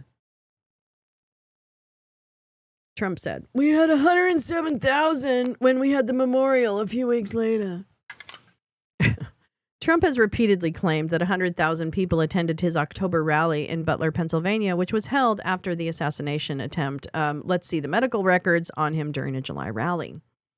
Newsweek conducted a fact check of the claim using photos from the site, crowd mapping software, and expert analysis. They found that if every part of the venue was packed in, the site could still only hold 94,000 people. Photos from the event show tents and seats would have further limited the crowd size. Experts told the publication that the number of attendees was likely closer to 30,000, a figure consistent with an estimate reported by CBS. I know, I kind of want to move to the country and actually have a chicken. I'm a little scared of like coyotes and stuff, but I could probably figure it out. What Trump said, "I thought it was a wrong poll because we had an Emerson poll that had us up 18, you know." Trump was referring to a poll just before Election Day that showed Kamala Harris leading him in Iowa, while Emerson College never had Trump ahead over Harris by 18 points, so he just flat out lied about it. A Des Moines Register Mediacom Iowa poll from June found Trump ahead of President Joe Biden by 18 points. All right. "When the 60 Minutes interviews my opponent, and that's a news program, that's their most important news program, she gave a really horrible answer. And it was a bad answer, and they took that answer, and they replaced it. And this is her speaking, and they replaced it with another answer from a half hour later in the interview that had nothing to do, but it was a much better answer." That's really dishonest. Who values a fact check by someone who doesn't proofread? The facts. In October, 60 Minutes issued a statement debunking Trump's claim that they had deceitfully edited their interview with Harris. The show says that they gave an excerpt of their interview to another CBS show, Face the Nation, which used a longer section of her answer than the one on 60 Minutes. When we edit any interview, whether a politician, an athlete, or movie star, we strive to be clear, accurate, and on point, the show said in a statement. The portion of her answer on 60 Minutes was more succinct, which allows time for other subjects in a wide-ranging 21-minute long segment. Blah. And the beauty is, oh, Jesus Christ, oh, beauty. And the beauty is that we won by so much. The mandate was massive. Somebody had 129 years in terms of the overall mandate. What? 129, what? Oh, in 120. Okay. Oh, boy. The grammar. All right. The facts. Trump won both the popular vote and the Electoral College by a margin, clear margin, I guess. But it was not the largest margin in 129 years. Trump won 312 of the 538 Electoral College votes, more than the 306 Joe Biden won in 2020, and more than George Bush W's electoral wins in 2000 and 2004. However, Barack Obama won 365 big, juicy electoral votes in 2008 and 332 in 2012, and Reagan won 525 electoral votes in a true landslide in 1984. Well, Mondale was an idiot. But anyway. Yeah. 1.5% margin. That's right. That's what it was. It was 49% to 48%. Give me a break. What Trump said, "I did interviews with, if I had the time, anybody that would ask, I'd do interviews. I'm a great guy. I'm very accessible. I'm like an STD. You catch me anywhere you go." The facts. Trump backed out of an interview with 60 Minutes during his campaign, in part over the show's fact-checking process. Well, you didn't have to worry about that, did you, Time? Unless you hid it in a separate article that nobody's going to read. He also said he needed an apology from the show following his interview in 2020, saying that during the interview, correspondent Leslie Stahl said that Hunter Biden's controversial laptop came from Russia. Stahl did not say that, according to CBS. In the final months of his campaign, Trump prioritized interviews with podcasts over mainstream media, appearing on podcasts like Theo Vaughn's this past weekend and the Joe Rogan Experience, and major incel Aiden Ross. Thank you. Thank you, reporters, for your great fact check on our silly, goofy president-elect. Yeah. So we have to find some ways to resist. Angry veteran reacts demanding an apology for Americans having to know anything about Donald Trump. Oh my God. Yikes. Yikes, Mikes. Well, I think I'm going to call it. It's not like I don't know, I'm just very pensive, I guess, right now on what is it? How do we spend our time? Oh, thank you, Oren. I'm so glad you enjoyed that.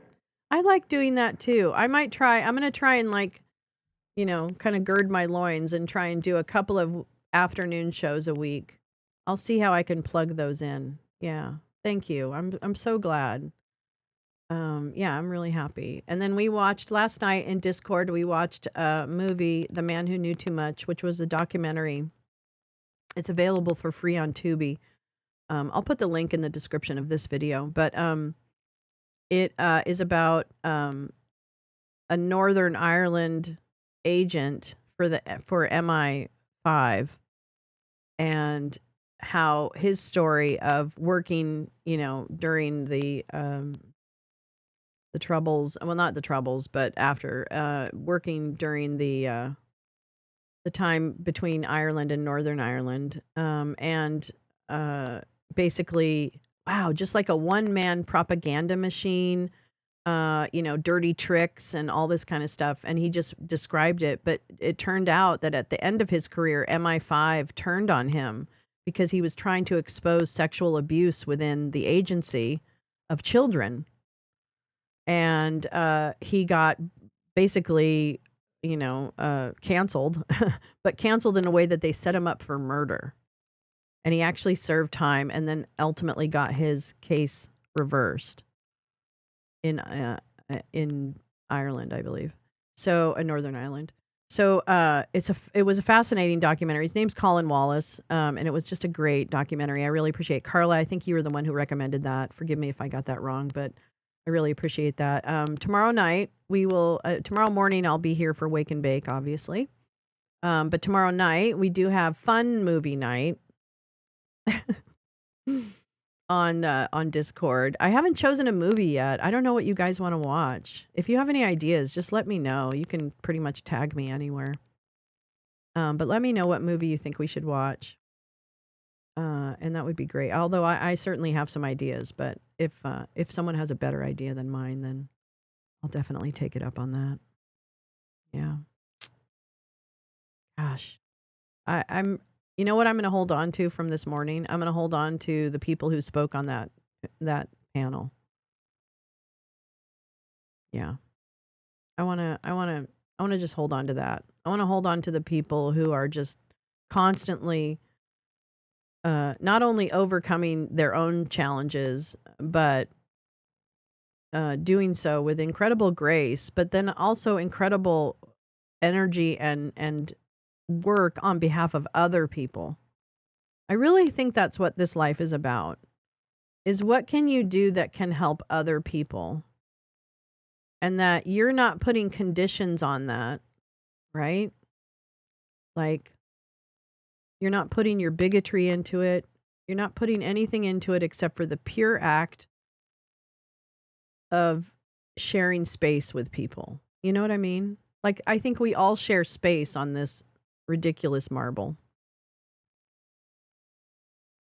Yeah, he's a big Russian bear. He does look like one. Inside Russia is having a Q&A. That's cool. That guy's pretty cool. I just subscribed. I don't know why I wasn't subscribed before. I thought I was. Yeah, exactly. It's so true. I mean, it's not cheesy. It's like the saying about people won't remember what you said, but they'll remember how you made them feel. And I just think that's so important. I just think that's so important. And I mean, I'm not perfect. I'm not saying I'm like, oh boy, I'm just like this great I'm not. I'm a bitch. And I'm selfish sometimes, and I have all kinds of foibles and vices. But I try to at least stay aware of how it might impact other people. I don't know. I just feel like, and I'm willing to be corrected. But not by ignorance. If you're ignorant, you're not in a position to correct anyone if you're ignorant. So the source matters. Anyway. Well, I'm glad you were here. Thanks for being here today. I will see you tomorrow morning. That's right. We do what we can. That's all we can ask. All right. Well, have a great day, everyone. I really appreciate you coming here, and I hope your Thursday is beautiful. See you Friday. Whoop, whoop. Yeah, me too, Teresa.